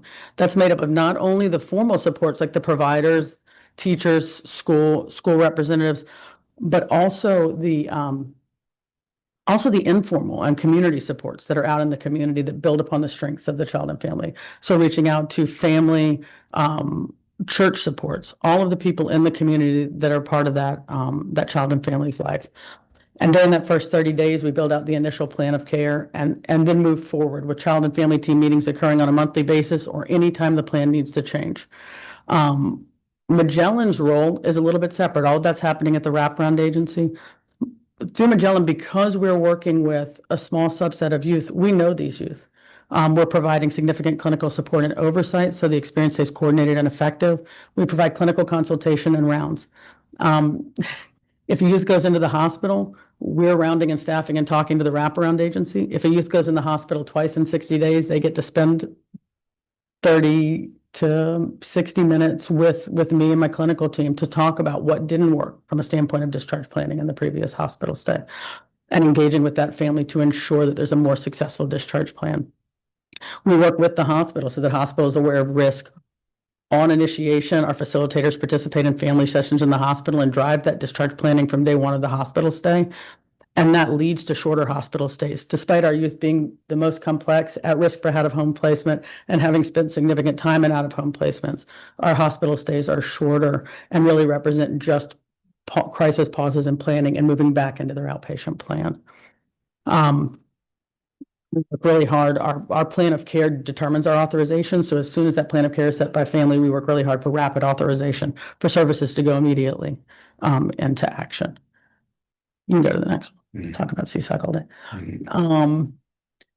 These are our waiver services. We're really excited about these services, and these are some of our most utilized services. Again, thinking about the services that benefit most of our youth and most of our youth access, these are parent support training, youth support training, short-term respite, and independence living skills building.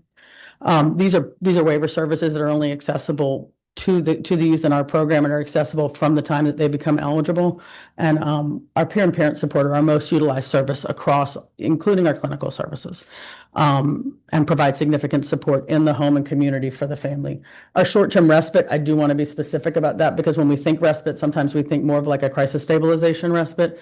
When we're talking about there's an emergency capacity for this, but this is a few hours. This is the type of respite that allows the family to go grocery shopping when they have a challenging youth who maybe they're not able to do that, to attend their appointments, so that we're supporting their mental health. And so this is a few hours. It can be done planned or emergency, and families have 300 hours available annually for that short-term respite. Okay. Outcomes? Yeah. Okay. So what matters most is where our kids spend our time, where they live and grow. Even though youth enter CSAC in out-of-home placement or high risk for it, the overwhelming majority of youth are able to stay at home and in their communities, not in hospitals or facilities. 93% of enrolled youth do not experience a hospital admission while enrolled, and 93% of our youth discharge to home and community-based settings. Families aren't doing this alone. Almost all are connected to local community supports that strengthen school ties, neighborhood belonging, and day-to-day stability. And families tell us the approach works. Caregivers report feeling more confident caring for their children at home with clearer plans, crisis steps, and people they can call. This is the true value of a system of care powered by high-fidelity wraparound. Youth stability, stronger family confidence, and durable community connections. There's also a powerful fiscal story. Louisiana speaks to impacts on youth and focuses on the clinical outcomes. Our wraparound program in Wyoming focuses on this fiscal piece, and wraparound models have produced about 65% overall annual savings for youth services in Wyoming. When you look at costs side by sides, high fidelity wraparound in Wyoming averaged about $22,585 per youth per year, a 72% savings compared to residential treatment at roughly $82,004. These Wyoming figures illustrate what efficient community-based care can deliver when the model is implemented with fidelity.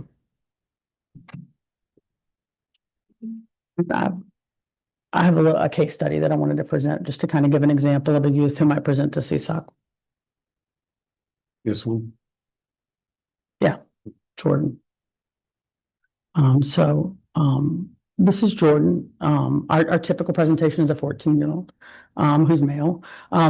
He was admitted to an inpatient psychiatric facility after severe aggression and homicidal ideation in the home. The youth didn't do very well at school, got home and got consequences, and became dysregulated, started hitting his siblings and threatening to harm his grandmother. Had a history of multiple inpatient admissions, and his grandmother, who's his primary caregiver, reached out to Magellan when referred to CSAC by the inpatient hospital. She reported burnout, fears that hospital or residential treatment would become the only option, and difficulty navigating multiple systems.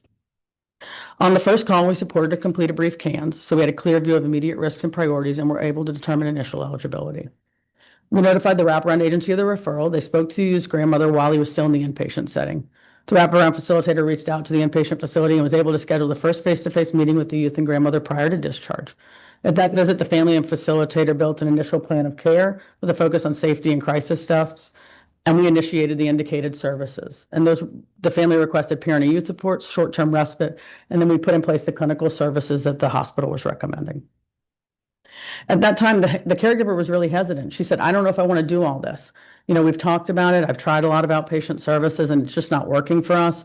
And we've got this PRTF request in and we want to wait.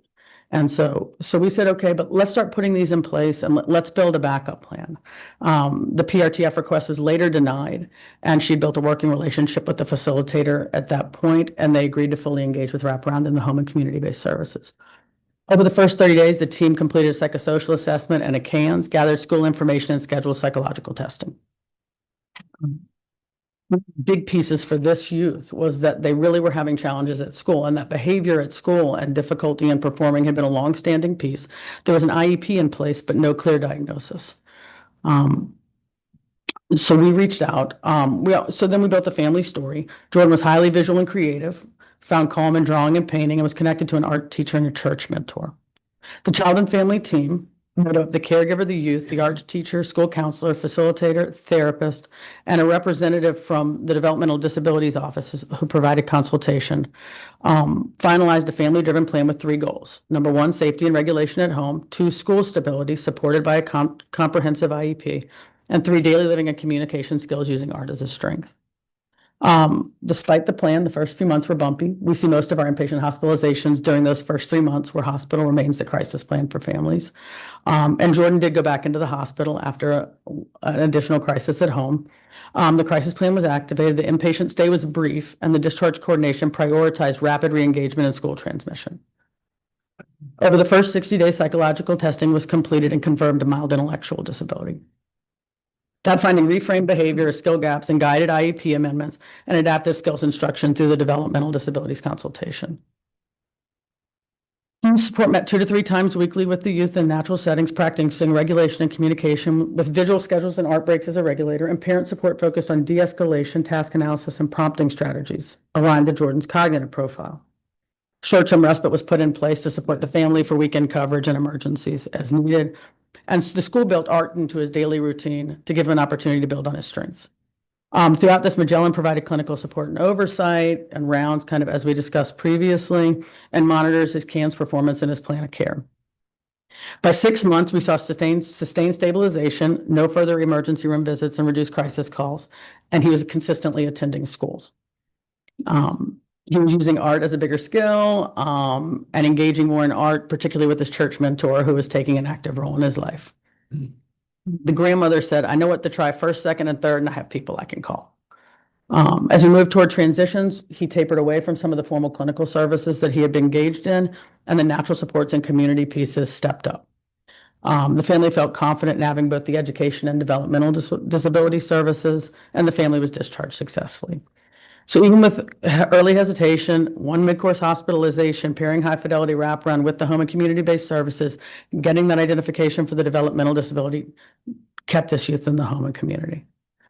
So we're really excited about that. I want to take a little bit of a different lean on this and talk. Can we ask, we've got a question over here. I just Yeah. see, yeah. it's Yeah, great. please. Representative Oliver. What is your status? What is your existence in Georgia today? You're a Medicaid provider, but you're not exclusively a Medicaid provider. We don't have a specific Medicaid mission in Georgia right now. In the past, that we've had under different iterations of managed care in the state, but right now we do not. If this contract were magically to appear tomorrow, where are the providers coming from? Do you bring providers to Georgia? I mean, providers are our issue in most of the issues we're talking about right now. Are you asking about the clinical providers or the wrapper? Okay. Both? No, I think we do have success at building out the network, and we've done it in a couple of states in a number of ways. One of the things that we've done is we do partner with some of the higher level. When we're talking about higher levels of care, we do partner with a number of people and have built out opportunities to bring them into states.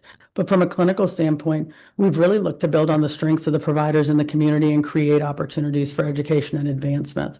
So you're not So- bringing people in, you're using Georgia licensed providers now that you're Absolutely. making part of your network. basically. Absolutely. And we have brought in evidence-based practices. One of the big pieces that we've brought in Nevada is the intensive home-based services. And so looking at how we can build with existing providers and expand that training and create opportunities for more of the evidence-based practices and clinical tiers that we see. And also bringing in, there's a number of programs that we're looking to bring into Louisiana right now that support that have an evidence base for supporting extending placements. Keep Oregon is an evidence-based practice that shows evidence for extending foster placements. And so some of those pieces we do work with and bring in to support the system.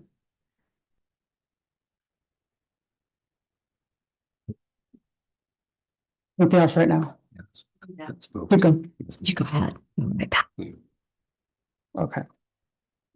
So one of the other things that we really emphasize when we talk about kids coming into our program is if we can work with kids sooner and if we can create opportunities, because prevention is so much more powerful. So I wanted to talk a little bit about what if Jordan came in when he was a little bit younger. Yeah. Can you flip it back? Yep, I'm going right here. Okay. So what if we met Jordan at age 5? His teacher notices he struggles to engage with learning and peers and has big reactions during transitions. The principal refers him to Magellan and a coordinated system of care. Mom engages in the initial process and he's referred in. Because he's 5, we anchor services in infant and early childhood mental health and developmental supports. We coordinate developmental testing with OCDD, which works with his and create engage with advocacy groups to work with his IEP eligibility and IEP development. The wraparound plan engages quickly, parent coaching in the home, early childhood therapy, and as indicated, speech, language, and OT for communication and sensory needs. At school, we request a functional behavioral assessment and a simple behavior plan and direct the IEP to be more comprehensive.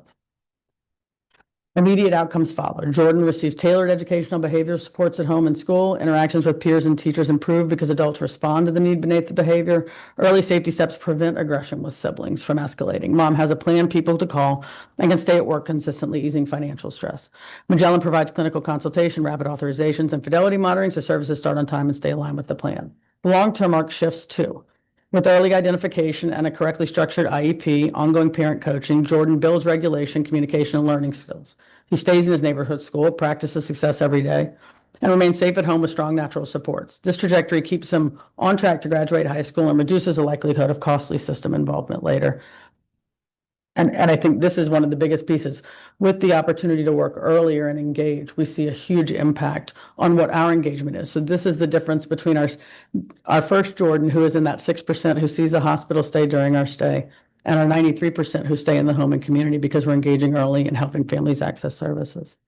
I did want to take a minute to talk about one other piece of our program in Louisiana, which is and is represented by this. What if Jordan came in when he was 2?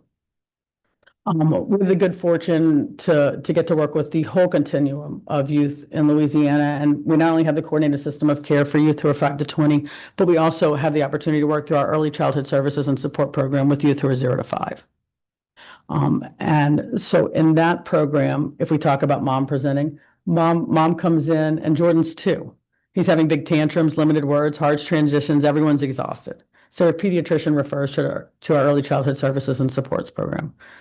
At the first visit, we focus on 2 big pieces. Number 1 is resource navigation, and number 2 is clinical services. We help mom apply for child care assistance and coordinate with child care programs so Jordan has the same plan at school that he has at home. We make warm referrals for speech and OT when developmental screens suggest delays and connect with early steps once he's eligible. We also solve the basics: transportation, diapers, food, housing, and utility support so stressors don't undo progress. We build a simple initial plan with soothing routines, safety, and predictable days. Jordan's 2, so we focus on the evidence-based interventions we have for 0 to 5-year-olds. We enroll him in PCIT to strengthen attachment, build positive attention, and teach calm, consistent limits. We layer in triple P strategies so mom has brief practical tools for everyday moments. We screen and support mom too. And one of the things I want to say is I talk about mom here because I think one of the opportunities here is to stabilize the family. And we have an opportunity here. We know that these dyadic early therapies create opportunities for more sustainment and treatment for parents as well. So we see longer sustainment in substance use treatment for parents, more opportunities to keep mom in the home, keep mom engaged with the family. And so to work with caregivers and stabilize homes in a really different way for these earlier youth. Over weeks, we keep sessions short, frequent, practice skills and real routines. We see fewer tantrums, longer sleep stretches, more days at childcare, calmer handoffs, and celebrate small wins as momentum builds. Mom has the tools that work and people she can reach, and Jordan starts to tolerate transitions better and communicates more. So meeting Jordan at age 2 through ECSS with these evidence-based interventions, targeted resource navigations, and screening and support for mom, Jordan doesn't just respond to crisis, it prevents them. We keep him home thriving and ready for preschool. Skip that. Yeah. So I think that really to conclude here, one of the things that we keenly kind of watch for is obviously whatever supports can be done to the families that are there, the guardians that are there. And we know that this is also an issue when those family and guardians are not there. The abandonment issue definitely is where these services still apply to these kids that find themselves in that situation.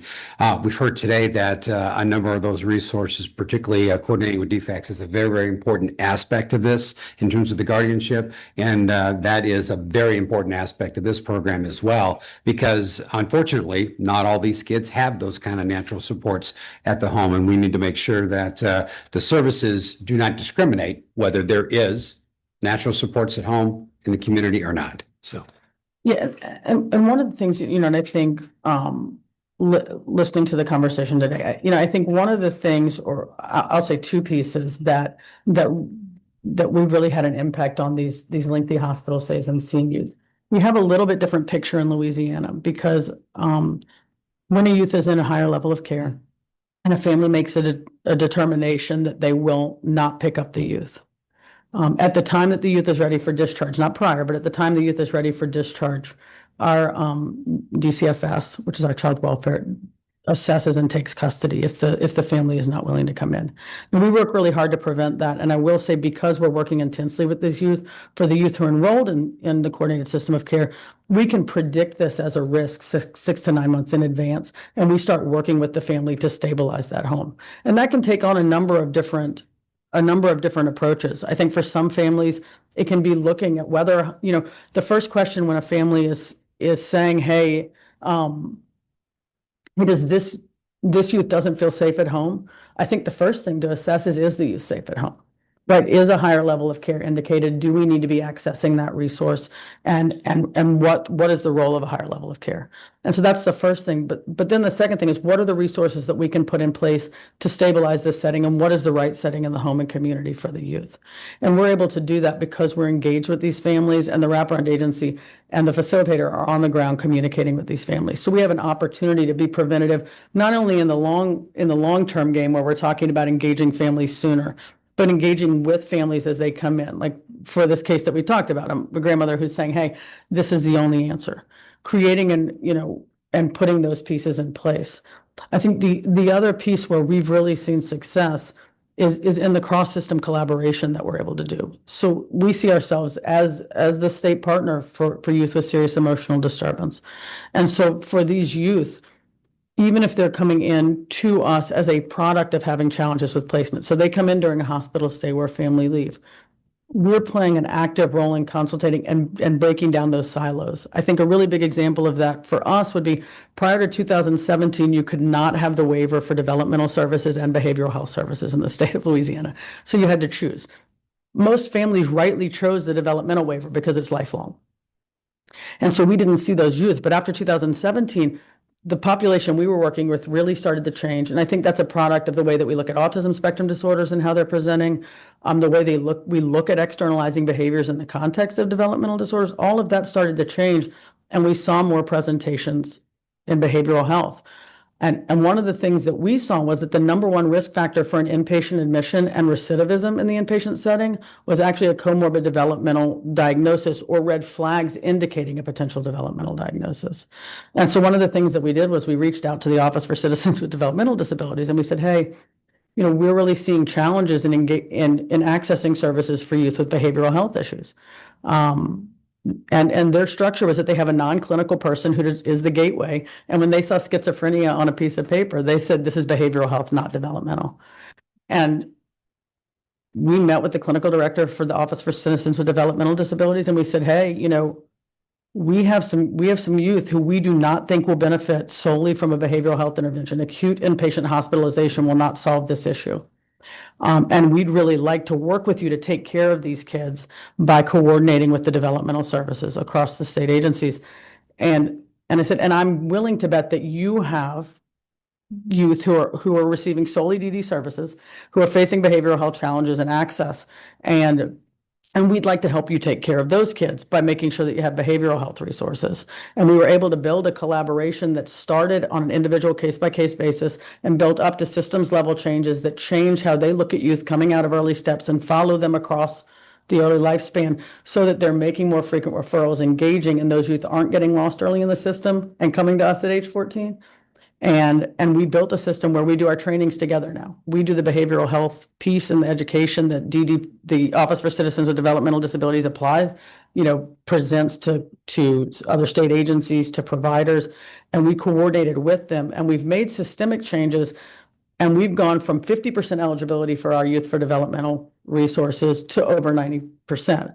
And we've seen increases in not only the eligibility, but also the resources that the youth receives while they're in the program, because we're coordinating and creating opportunities for youth to benefit from services across the system. So I think the opportunity, when you have that clinical oversight, when you know the youth, when you're collaborating across all those agencies and can bring everyone to the table together, I think you can create systemic change. But we can also meet on an individual youth and say, hey, we have a youth who's in an inpatient setting. And our placements are saying no. And then we can come together and we can say, okay, well, let's all go back to all of our placements. We're going to look at the ICFIDs who have turned this youth down. We're going to look at the therapeutic group home, the QRTP, that are part of our child welfare system that have turned the youth down, and the foster placements that have turned the youth down. And we're going to look at the PRTF who is saying this youth is potentially too violent. We're going to look at all of those pieces, and we're going to look what services would create an opportunity for this placement to be safe. And we're going to work together amongst all of the state agencies in our program and build in those services and create opportunities for youth to get home. And we see them get home more quickly as a result. So one quick question. You said in Louisiana, they go into welfare services immediately? There's not an abandonment? I'm not sure at the beginning of it. So yes, so if a family says, I'm not coming to pick up this youth, our child welfare will defer until the youth is discharged, and there's an earnest attempt to discharge the youth to the family. If they are not, if the family is unwilling to pick up the youth at that time, our child welfare picks up that case, investigates, and makes a determination. If they're able to determine like a kinship placement or a family member, they will put that in place. But if they're not able to do that, they will take custody at that time, and they will take over. Not with a goal to sustain placement in a hospital, but they will take over responsibility for payment at that time. They pay, I think, what probably equates to a room and board fee at that point. So not only the funding for it, but the child. Yes. They immediately, there's not a pause. In essence, they step in immediately and can do it. Yes. Which has a significant impact, because it creates, not only does it create a guardian for decision making, it opens up placement options, but it also provides legal representation for the child, which does impact their length of stay in a hospital. Right. Because we do have legal. Our judges will say this is not the least restrictive environment. MNC is not met, and the youth needs to be discharged. And I will. I will say it's a difficult decision to decide the placement level for these youth, and it is very unique to each youth.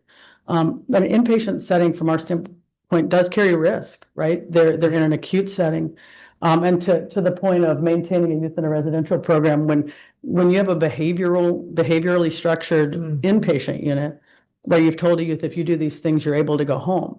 Yeah. Asking a youth to continue to do the things you're asking them to do when you're not meeting your end of the bargain is difficult. And it's even harder when you have a program that's structured for maybe a 5 to 7 day stay that you're asking this youth to continue to tolerate, respectfully and safely. And a number of our youth that are in this situation, again, keeping in mind that developmental disability is a significant risk in this population. We're now taking a youth with a developmental disability who may be at greater risk for for a negative event, right? In these higher acuity settings with other youth who have experienced trauma, who have difficulty regulating. And so we work really hard to get these youth home. But yes, we are always partnering. This is always a cross-system collaboration with DCFS, which is, I think, the defects equivalent. Always, they are always at the table. So when we meet to talk about one of these youth, we met recently for a youth that had just recently been referred to us. We have LDH, Louisiana Department of Health, Office of Behavioral Health, Child Welfare, Office for Citizens with Developmental Disabilities, their primary MCO, and us at the table to look at what are the resources that it takes to get this youth home. I'm very curious about that immediate transition. That's something I'd like to know more about. We'll see what we can do to find out. But if y'all have any resources, if you understand at all how they're able to do that, as we are not, I'd love to get some information on that. What we'll do is we'll look into the state policies that exist there, and those are the things that kind of drive what these agencies have the ability and the legal authority to do. And I think those are things that, as you're looking at solutions, and we just kind of threw up some of the things up there that really align with what we just heard from Tanya, that really allow and give the agencies the ability to do that, because oftentimes, you have to, That's the issue. and sometimes there are more efficient ways to do that, but the agencies do need the authority to do that, and there are ways to do that. Of course, you can do this in waivers. There are certain state laws that can be changed, but there's policies. But standard practice, I think, I think is where our message really was today. This is, we don't want to put fault in any of the agencies, because every state's got a different flavor of this. And so we think that there are solutions that can be applied in certain situations that beget other better solutions, that really systematic change aren't needed. Maybe it's just one piece. And it really does look, this looks very different when we talk to different states. The resource that you have available tend to be the places that youth land, right? If you look, Louisiana is very inpatient hospital heavy. That's where the systems have invested. We have, I would argue, too many inpatient hospital beds sometimes for youth, because it doesn't take a whole lot to get in. But I think that we also see other states that have no inpatient hospital beds, and you see a different challenge where different pieces of the system have adapted and are holding these youth with the same challenges, right? And so I think it's really looking at getting a really good, distinguishing between when placement is needed and when services are needed, and how to identify that, determine that, and then what the levels of care that need to be built in so that you have that full, robust continuum, and that the people in those placements and levels of care are resourced to work with the complex youth, because we know they're there. And if we build out that core, we see a smaller number come into this space, right? And I think I'm a big advocate of not relying on that higher level of care as the solution, because when those spaces fill, those are filled. And until we have an exit strategy and that community-based planning, that discharge planning that allows the youth to be successful, we can have a great plan. And I'll tell you, we have some data from Florida that can demonstrate you can have a wonderful residential program, and we'll do cans on youth as part of Families First. We'll do the cans and an assessment through their residential stay. And what you will see is, without care coordination, without that piece connecting them back to the community, you will see all their can stores for behavioral health issues improve the entire time they're in residential, and all of the family scores will stay the same. And you'll watch those behavioral health scores improve as they get the behavioral health intervention. And then when you return to the community without any preparation, without the services in place, they immediately go back up. And so what you see then is a youth who's then looking at going back in. And we can show some data that with intensive care coordination started, and we're able to go in Louisiana, as long as you're discharging within 90 days, we can start.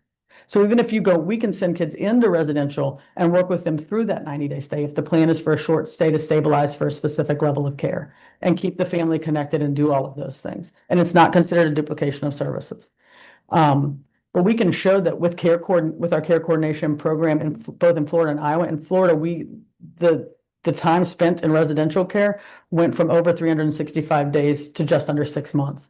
And it's a huge impact. And if you look at the evidence, which supports that 3 to 5 months is the sweet spot for maximum benefit from residential care, It's a huge impact, and we saw a positive impact on recidivism with that care coordination in place, engaging the family, preparing them for home, and that was in a child welfare setting where those youth were going back into often foster placements or into step down like therapeutic group home and those types of settings. And it did not increase recidivism, it reduced it, and it shortened the length of stay in residential care. So there's lots of space to interact. Yeah. And I totally agree with what you're saying. But so like a child that's in an inpatient setting, Yes. so how do you find the funding for that family care, that family component? If the child, what do y'all usually see as a way? So we're funded. You can go You ahead with waivers. want me to talk about the waivers now? You tell me. No, I'm sorry. Am I jumping ahead? No, that's okay. No, that was just when you No. said that about the Yeah. family and of course those services are so necessary to bring a child back into a home. Yeah, so I just wondered. the coordinated system of care is funded by a 1915 C and B3 waiver. And so all of the services are funded in that way. Yep. There's a mix of, depending on the types of services. So there's a per diem rate, which we deal with our family services organizations, and then there's just reimbursable occurrence rates and service For rates. clinical Yeah, services. For clinical services, correct. And yeah. but the family piece, the high fidelity wraparound services are like it's a per member per month. Yeah. So like a capitation rate, that's a certain amount, and then those services are covered under that per member per month rate. And again, that is, in terms from a budgetary standpoint, and one of the things that we often work, and again, very different flavors in different states, those waiverable services, depending on the level of their waiver that they have in place with the with CMS, really dictates what levels of services they can do. You mentioned Family First Services, Protection Act. That was really a thing that kind of opened the eyes of a lot of states and looking at these are other services, peer and respite and things that really contribute to, some of the goals that they're trying to create for child welfare.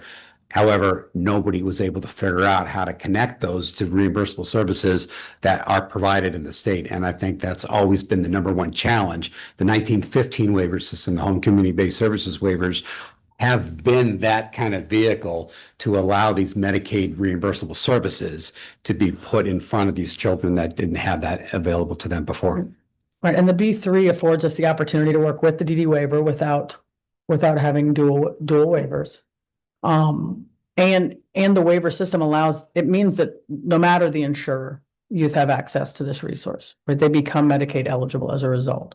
Wyoming, we specifically specially register them, and they're in Medicaid, even though they may not qualify, or it's those services that are identified in the needs assessment that really get them specialty eligible, and that allows them. And we got about 270 kids in that program right now in Wyoming, and these are kids that wouldn't ever, and to include tribal kids. We have folks on tribal lands in Wyoming that they're coming from the rural, BIA and different levels of healthcare. And so that's why the B&C waiver really allows that level of care to be across the spectrum, regardless of who their official payer is of their normal healthcare system. Right. But by and large, these are Medicaid individuals that we're touching. Yes.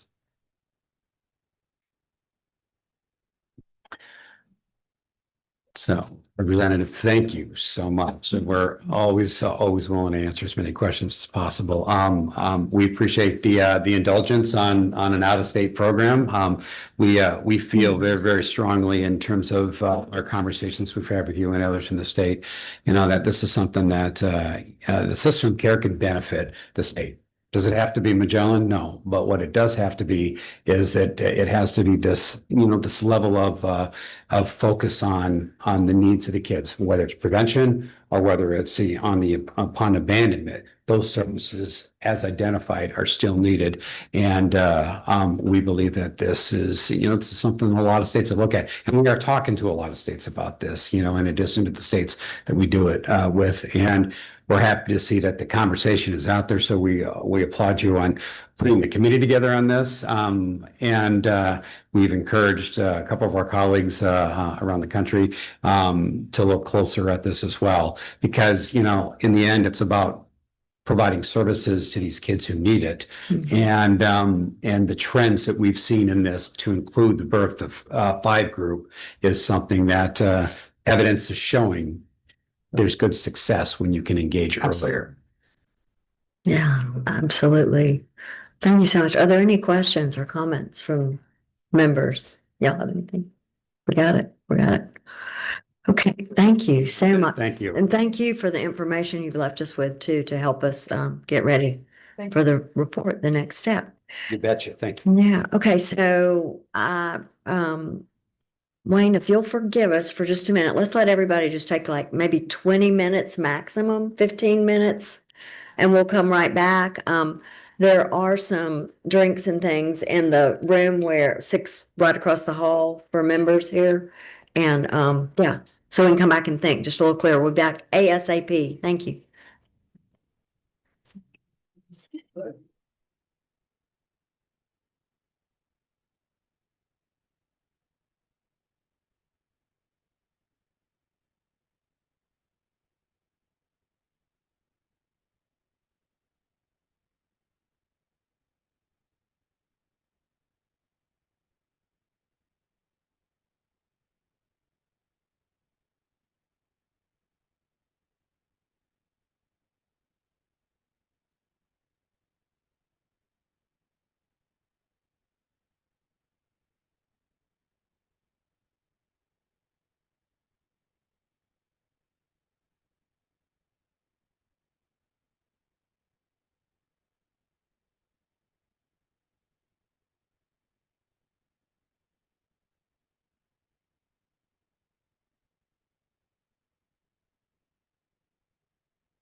All right, y'all, let's get going.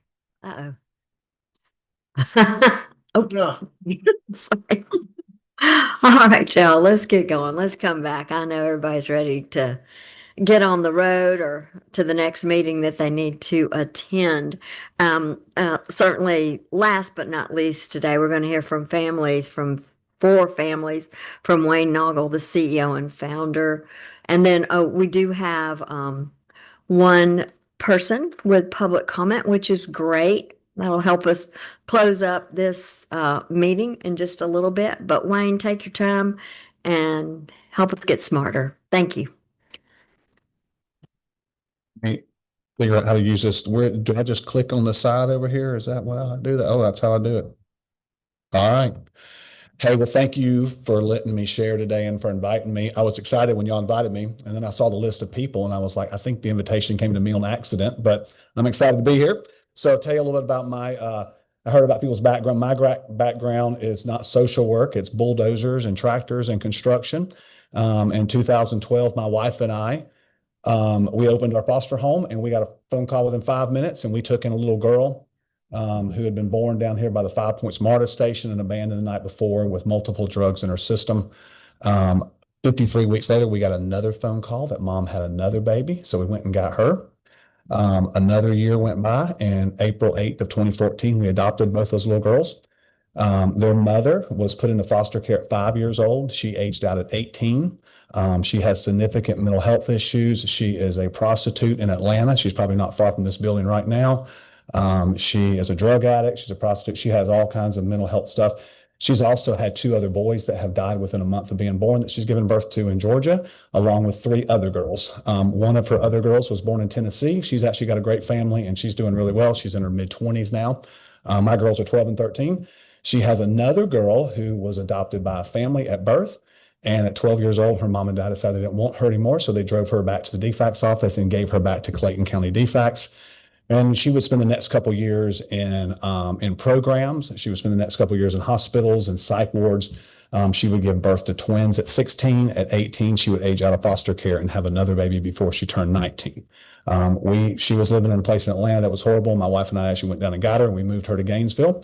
So she's up by Limestone Parkway now. She's working at Chick-fil-A up there, and we're working with her trying to get her back on her feet. We have another girl that was adopted. She was abused and put back in foster care at 5 years old, and she's still in foster care today. So I'll probably speak more from a personal experience than a lot of people have today. And I want to say today, I think I have a very different look at foster care. I've been doing it now for about 13 years. And so I don't think that the way we do it is maybe, I think it's very different, but I don't think it's a either or. I think it's a both and I think both of these things have to work together. And you guys know that the problems in foster care are continuing to grow. The cost of taking our kids, the cost of taking care of kids is going up year after year. And I think there's some root problems that we can look at. So let me just share a couple numbers here with you. 12,289 kids in foster care in Georgia. That just came out a couple of weeks ago from Georgia Score. This is an interesting stat that children who experience foster care are twice as likely as a U.S. war veteran to have PTSD. And so the question we have to ask ourselves, does foster care create trauma, or do traumatized kids come into foster care? And I think the answer has to be yes, right? We know that being removed from your family creates trauma. And we also know that a lot of kids that come into foster care already have trauma. Children who experience foster care are 4 times more likely than a U.S. war veteran to attempt suicide.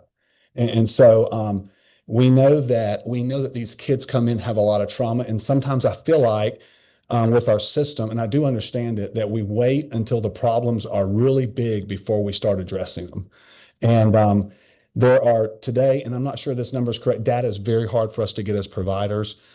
So we know it's over 1,000, but there's somewhere around 1,000, 1,200, 1,700 kids that are in Georgia that are waiting to be adopted. That means they are living in a foster home. The state has done termination of parental rights, and those kids wake up every day knowing the family that they're living with doesn't want them, nor does any other family want them. And the longer they stay in care, the more trauma they have, the more likely they are to wind up as an abandoned child, the more likely they are to wind up in a hospital or a setting like Tanya has. And then we have more issues with these kids. And so I want to talk more about maybe the preventative services and maybe how we can stop kids from getting there. I'll tell you this, from the data that we know, our average stay in foster care in Georgia is about 24.5 months for our children. Families for families, our average is 10.3 months for foster care. And I'll share with you about that in just a minute. The average stay in foster care for kids, if they enter foster care and they go all the way through to adoption, is 39.5 months. And we are about 24.4 months. And so I think when we talk about mental health issues, when we talk about with our kids, is one of the questions we have to talk about, is it hereditary or is it environmental? And that's a tough question to answer, right? Because we say, well, mom had mental health issues, so the kids are going to have it. How do we control it? And I'll just say this. I think the longer the kids stay in care, the farther they are from their birth families, if they're separated from their siblings, all those things can create some mental health issues. And so you guys are familiar with numbers. So when I started in foster care, the first number I saw was about 8,200 kids. During COVID, before COVID hit, this was a number they pulled, but I've also seen numbers of over 15,000 kids in foster care. And when the COVID hit, we lost kids. Kids quit going to school. We quit getting reports from counselors and psychiatrists and dentists and doctors because everything went virtual. Our kids weren't in school. And that number actually dropped below 10,000. In 2024, we went back over 10,000. And then the last number that just came out was 12,289. So we've seen this massive spike in foster care, and then we've seen a huge decline in care. And it's been interesting, and I don't know all the numbers like you guys do, but this year I was at a budget meeting, and I know DFATS was asking for $44 million more with the same number of kids they had in care last year. And so I bet if you took, and you guys have more information than I do, if you took and said, okay, 8,200 divided by the budget, we're seeing the number that it's costing to take care of kids going up and up and up. And let me just say, I think some of the mental health challenges that we're seeing now are kids that were in homes that they shouldn't have been in during COVID because reports weren't being made. Those kids were experiencing severe trauma, and now that trauma is starting to come out. And so now we're starting to deal with all that. So some of this, I think, is a fallout even from COVID that we're seeing. And so because we're seeing mental health issues are on the rise with our agency. I know they're on the rise with other agencies and kids. And so you guys have talked a lot about this today, and I'm so glad to hear this.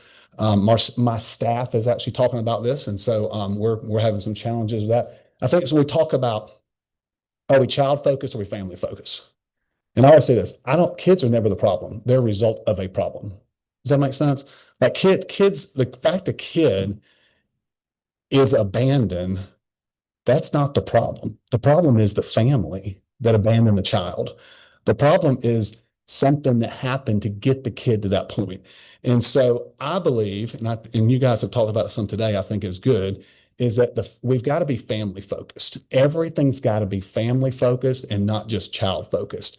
Because if we're just child focused, the root of the problem has to go back to the family. And if we're child focused all the time, we never deal with the root of the problem. So I got a little chart here for you. Ready? Here it is. 63% of youth suicides. I wonder if I could tell y'all something today that would stop all these things. 63% of youth suicides, 90% of runaways, 85% of children who have severe behavior disorders, 80% of rapists with anger issues, 71% of all high school dropouts, and 75% of adolescents with that have patients in chemical abuse centers, and 85% of our boys in prison in Fulton County. And that's actually a Fulton County stat. If there's one thing that could stop all that, do you think it'd be worth fixing? And I was like, we would all say yes, right? And so the one thing that stops all of that is on this next slide here, is fatherless homes. And so it doesn't have to be a bio father. It can be a bio father. It can be adopted father. It can be a stepfather. It can be a foster dad. But those, when dads are not in homes and families are not together, that is a result of what happens to the kids. And that's not something from a Baptist convention. That is federal data that they've given us. And so I think we have to do more to prevent families from falling apart. But on the other side, we've got to do more that when they do fall apart, that we don't have kids that are laying in a hospital bed and a nurse coming by and telling them every day, hey, there's nobody that wants you. There's nobody to come get you. My girls named Abby and Ashley. They have a daughter or a sister, Christina. Christina has called my wife multiple times, once from the Clayton County Jail when they let her out at 12 o'clock at night. other times from hospital beds and said, hey, can y'all come get me? And we've always said yes. We've always been able to go and get her. And I believe that's one reason that she's doing as well as she is today, that she's never made a phone call and somebody couldn't come get her. And, you know, I think sometimes we talk so much about numbers that we forget all these kids have names and they all have stories and they all have feelings.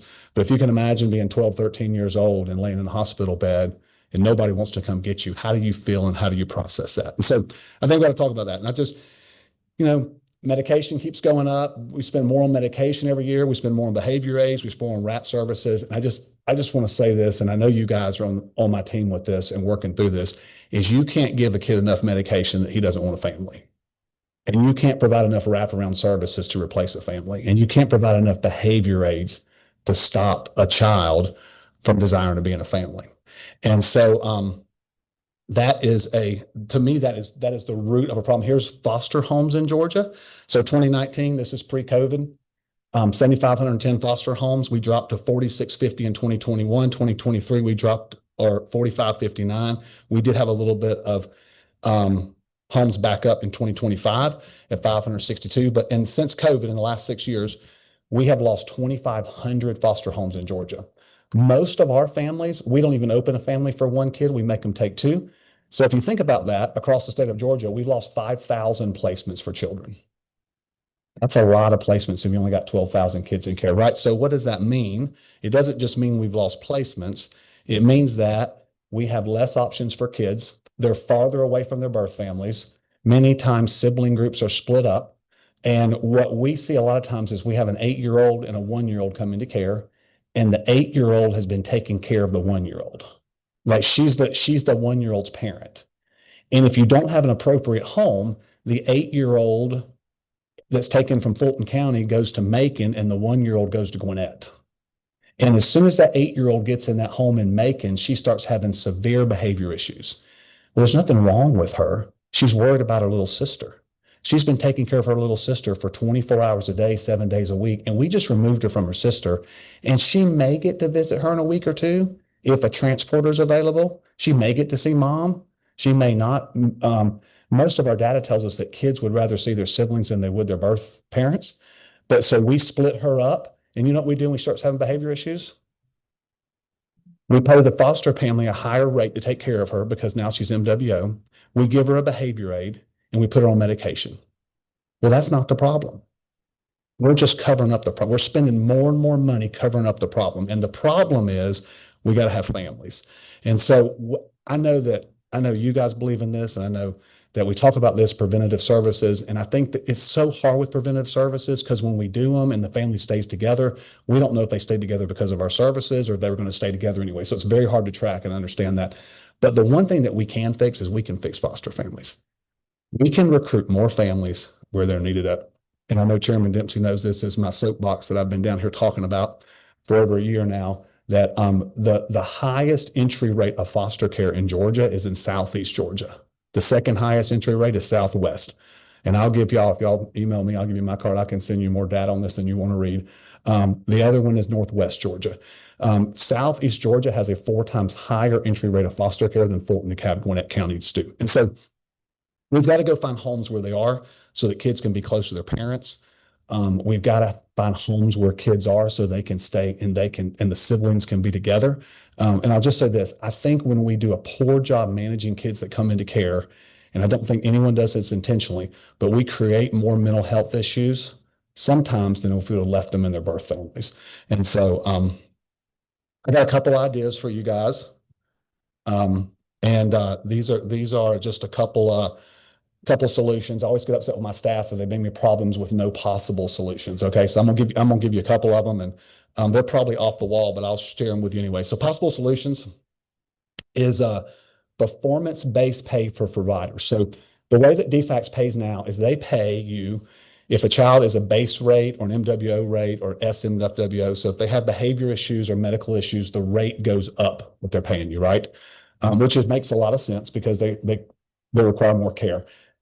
However, if I take 3 kids from Valdosta, Georgia, and I place them in Hall County where I live at, and they're placed 300 miles from their birth family, and a transporter has to drive from Valdosta to pick those kids up in Hall County, take them to see their mom every week and drive them back, and they spend 12 hours in a car on a Saturday, And then they do the same thing for court, and they do the same thing for CASA and all that. If that happens, the state is paying thousands of dollars in transportation, and most likely that kid's not going to get enough visits with his parents because the transports aren't available. So one thing that we have talked about is if a provider can place a kid in the county that they're from, there's one rate for that.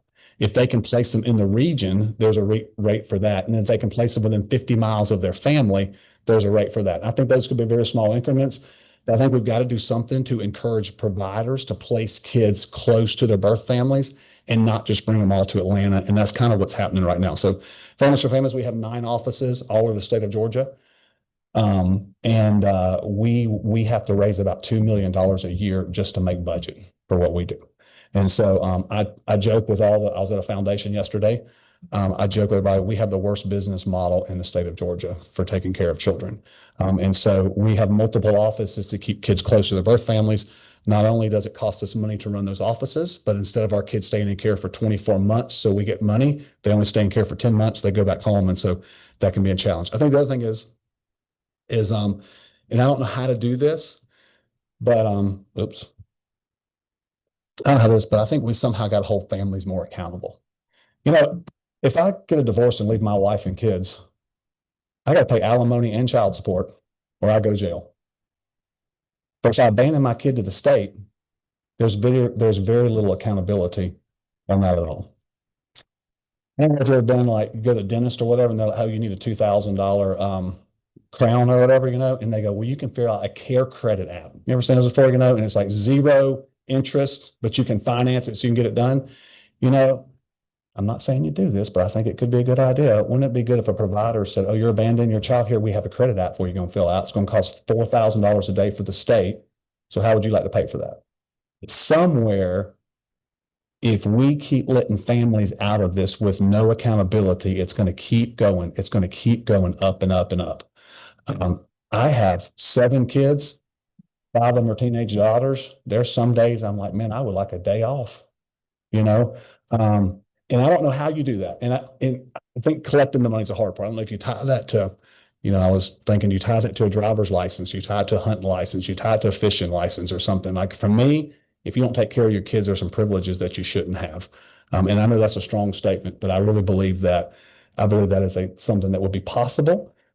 To force families, if they almost force them to take care of their children. And the last one is this for a solution. So in 2024, Office of Provider Management, that's who manages child placement agencies, they opened about 654 foster homes. That is way down from where it used to be at. It cost a CPA about $5,000 to open a family. So we open 100 homes a year at Families for Families. We spend about $500,000 a year in recruiting new families at Families for Families. Just say we could get that number to 800. We could bump that number up to 800, and there's shouldn't be a dollar sign in front of that.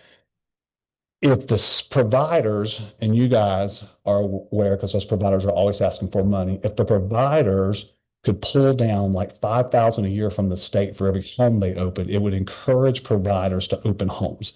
Now, I don't know if you could do it where you paid more in South Georgia than you did in Metro Atlanta, but you could do something like that. So I'll give you an example of this.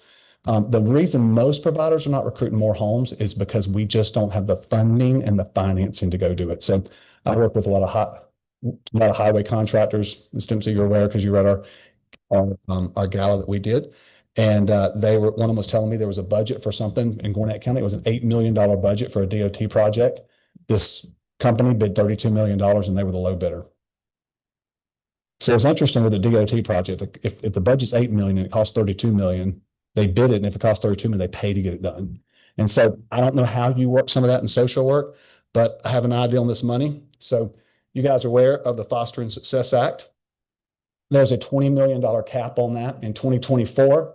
$13.4 million of that was used. And there was $6.5 million left over that was not used. So if we could open that up, that Success Act is very restricted on how we can use the money. So if you could tell a provider, hey, for every home you open, now you still have to go out and raise the money from businesses, and businesses still have to give you the money. But for every home you open, we'll give you $5,000 that could increase providers' ability to open more and more homes. And that money is already in our budget and it's already not being used. And I don't think it would, I mean, I think I don't think it would be $4 million. I think it would be $2 or $3 million that providers would actually pull down. So I don't even think it would be all of that. But if we could open more homes, we could have less kids aging out, we could have less mental health issues, and we could get kids home quicker. That would also reduce the number of kids in care. And I believe if you did that, they would actually save the state in transportation, all that money. It would actually save money in the long run. So let me give you this example, and then I will take your questions for you. So in 2022, 543 children aged out of foster care in the state of Georgia. So that number used to be over 700 we were talking about earlier. It's about 543 now. The Amy Casey Foundation just did a report that every time a child ages out in the United States, it costs taxpayers $300,000. So we've got $20 million a year in Georgia set aside to take care of 543 kids that are aging out. That's costing the state $163 million a year. Well, the math on that just doesn't work. We would be better off investing some of that money earlier to stop these kids from aging out. I'll give you an example. Abby and Ashley, their birth mother, she was put in foster care at 5 years old. She aged out at 18. She's aged out. She's in her 30s now. She has put 7 kids back in foster care. 2 of the boys have died. She spent time in prison. She spent time in mental health hospitals. She has spent time in homeless shelters, all paid for by taxpayers. She's probably cost our state much more than $300,000. If we could have got her a home at 5 years old, we could have stopped her from aging out. That would have stopped everything else from happening. And to me, I know the mental health issues are big and these kids being in the hospitals and being abandoned, but if we can fix the families, I think we can prevent some of that from happening as well. Families for Families, since we've started, we've done over 200 adoptions. We've placed over 1,300 children. We've only had 1 kid ever age out of our program that was with one of our foster families. And he aged out. He couldn't be adopted. He wasn't ready to go back home. The state would just have him age out. They had no choice. They didn't do anything wrong. Our family has got that kid in college and he's doing great. And so even though he aged out, he didn't age out alone. He aged out with a system that would come and help him. And so one reason I believe in foster care, I came out of the business world. I did not come out of social work. But today we have 248 active foster families in the state of Georgia. So if you take an average family at 300, just say an average house costs $300,000 and they have $50,000 worth of cars. So $350,000, they get a house and 2 cars. That doesn't include furniture and everything. That means today that we're leveraging $89 million in assets with our foster families. But we don't raise it. They just have, over the last couple of years, we've lost 100 homes to adoption, which is, if you take $350,000 times 100, that's another $35 million that we've leveraged people's assets by approving them to be foster families. They've adopted kids, and then we close that home and we go open a new home. And so foster care, to me, in working with families, is a way that I think we can scale very quickly and take care of a lot of problems. And there's a big problem, and I'll close with this. Last year, we placed 186 kids, which sounds really good, except to know that we denied 2,339 kids that I didn't have enough homes for. Every time we deny a kid, if we deny a kid in South Georgia today, a sibling group of 2, tomorrow DFAC starts looking to split those kids. And the next day they start looking to move those kids farther away. And so every time we deny kids, every time any agency denies kids, the next day the placement becomes less desirable and less desirable and less desirable. And I really believe that our system is creating as much mental health issues as the kids coming in have before they come in there. So I believe that the answer is more homes and foster care, better families taking care of our kids, more families taking care of our kids, more families open to adoption, and that'll take care of a lot of those. I pick kids up from mental hospitals and taking them back to their families, and I've seen them do very well. Tomorrow night, I got a little boy. He's in a foster home. His 3 siblings have been adopted. He can't be adopted. He's 14 years old because he was not an American. He's not an American citizen. We're working through immigration. The family is still fostering. They have 2 little girls in their home, and they're working a case plan. He's ran away twice this past weekend. He's 14. He just doesn't understand what's going on.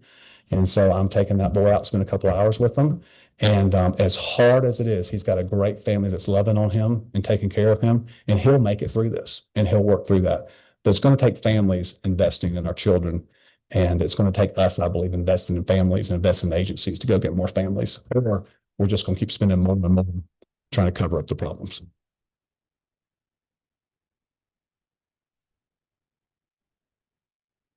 Excellent. Are there any questions or comments? Okay.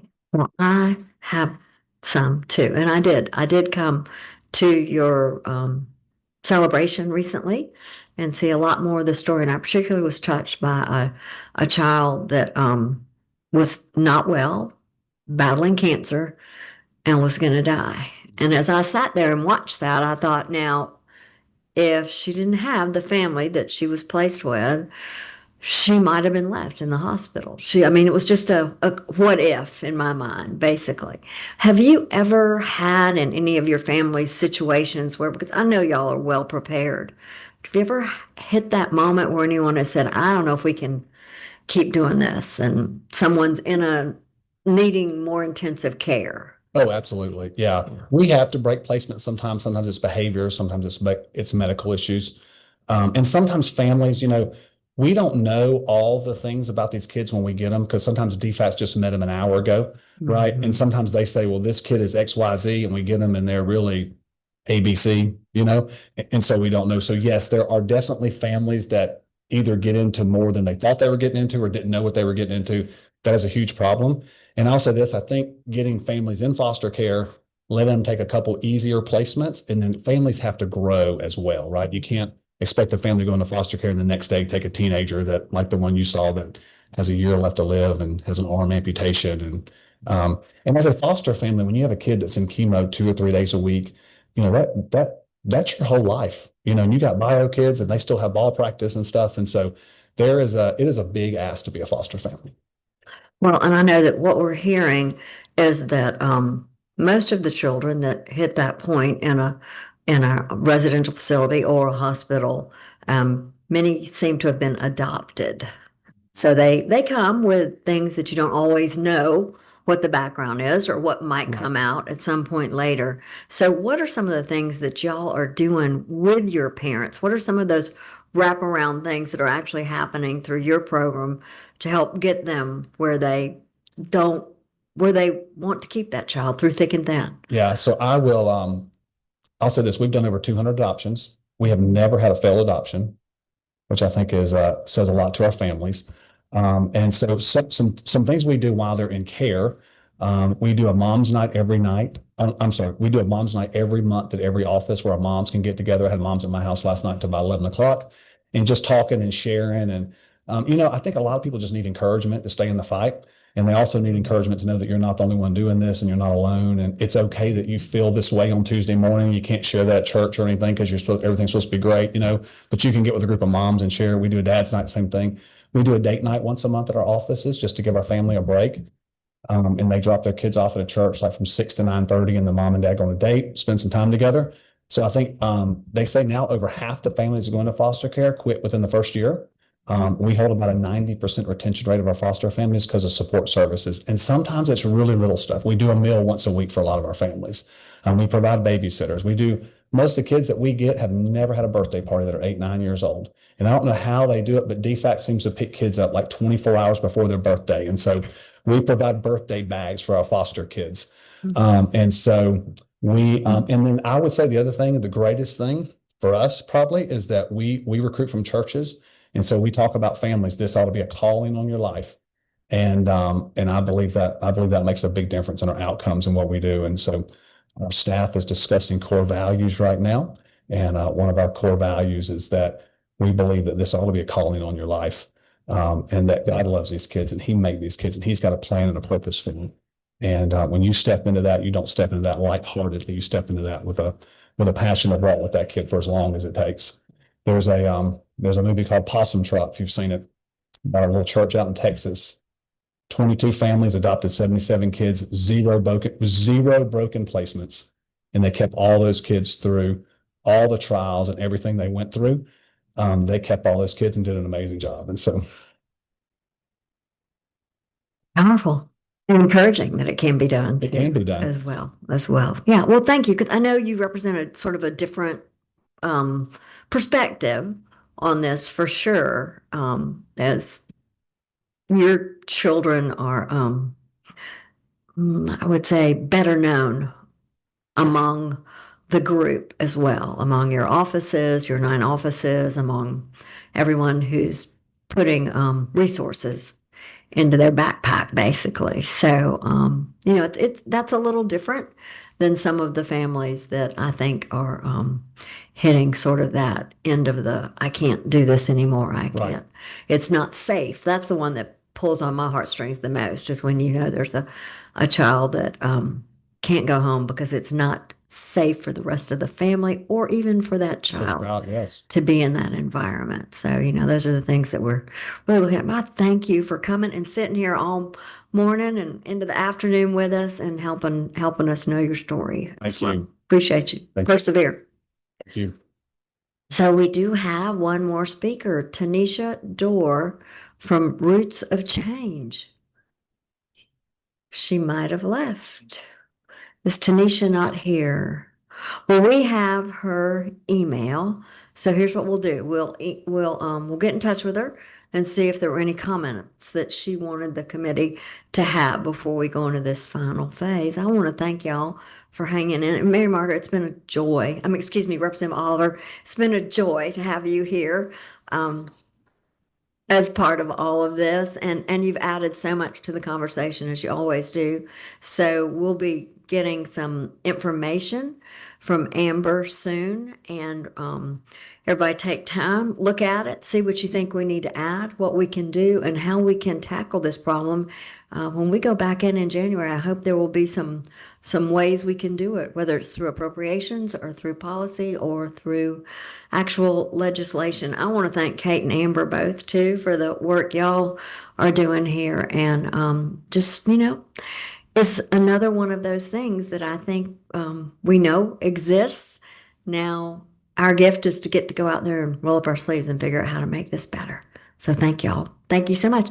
We are adjourned.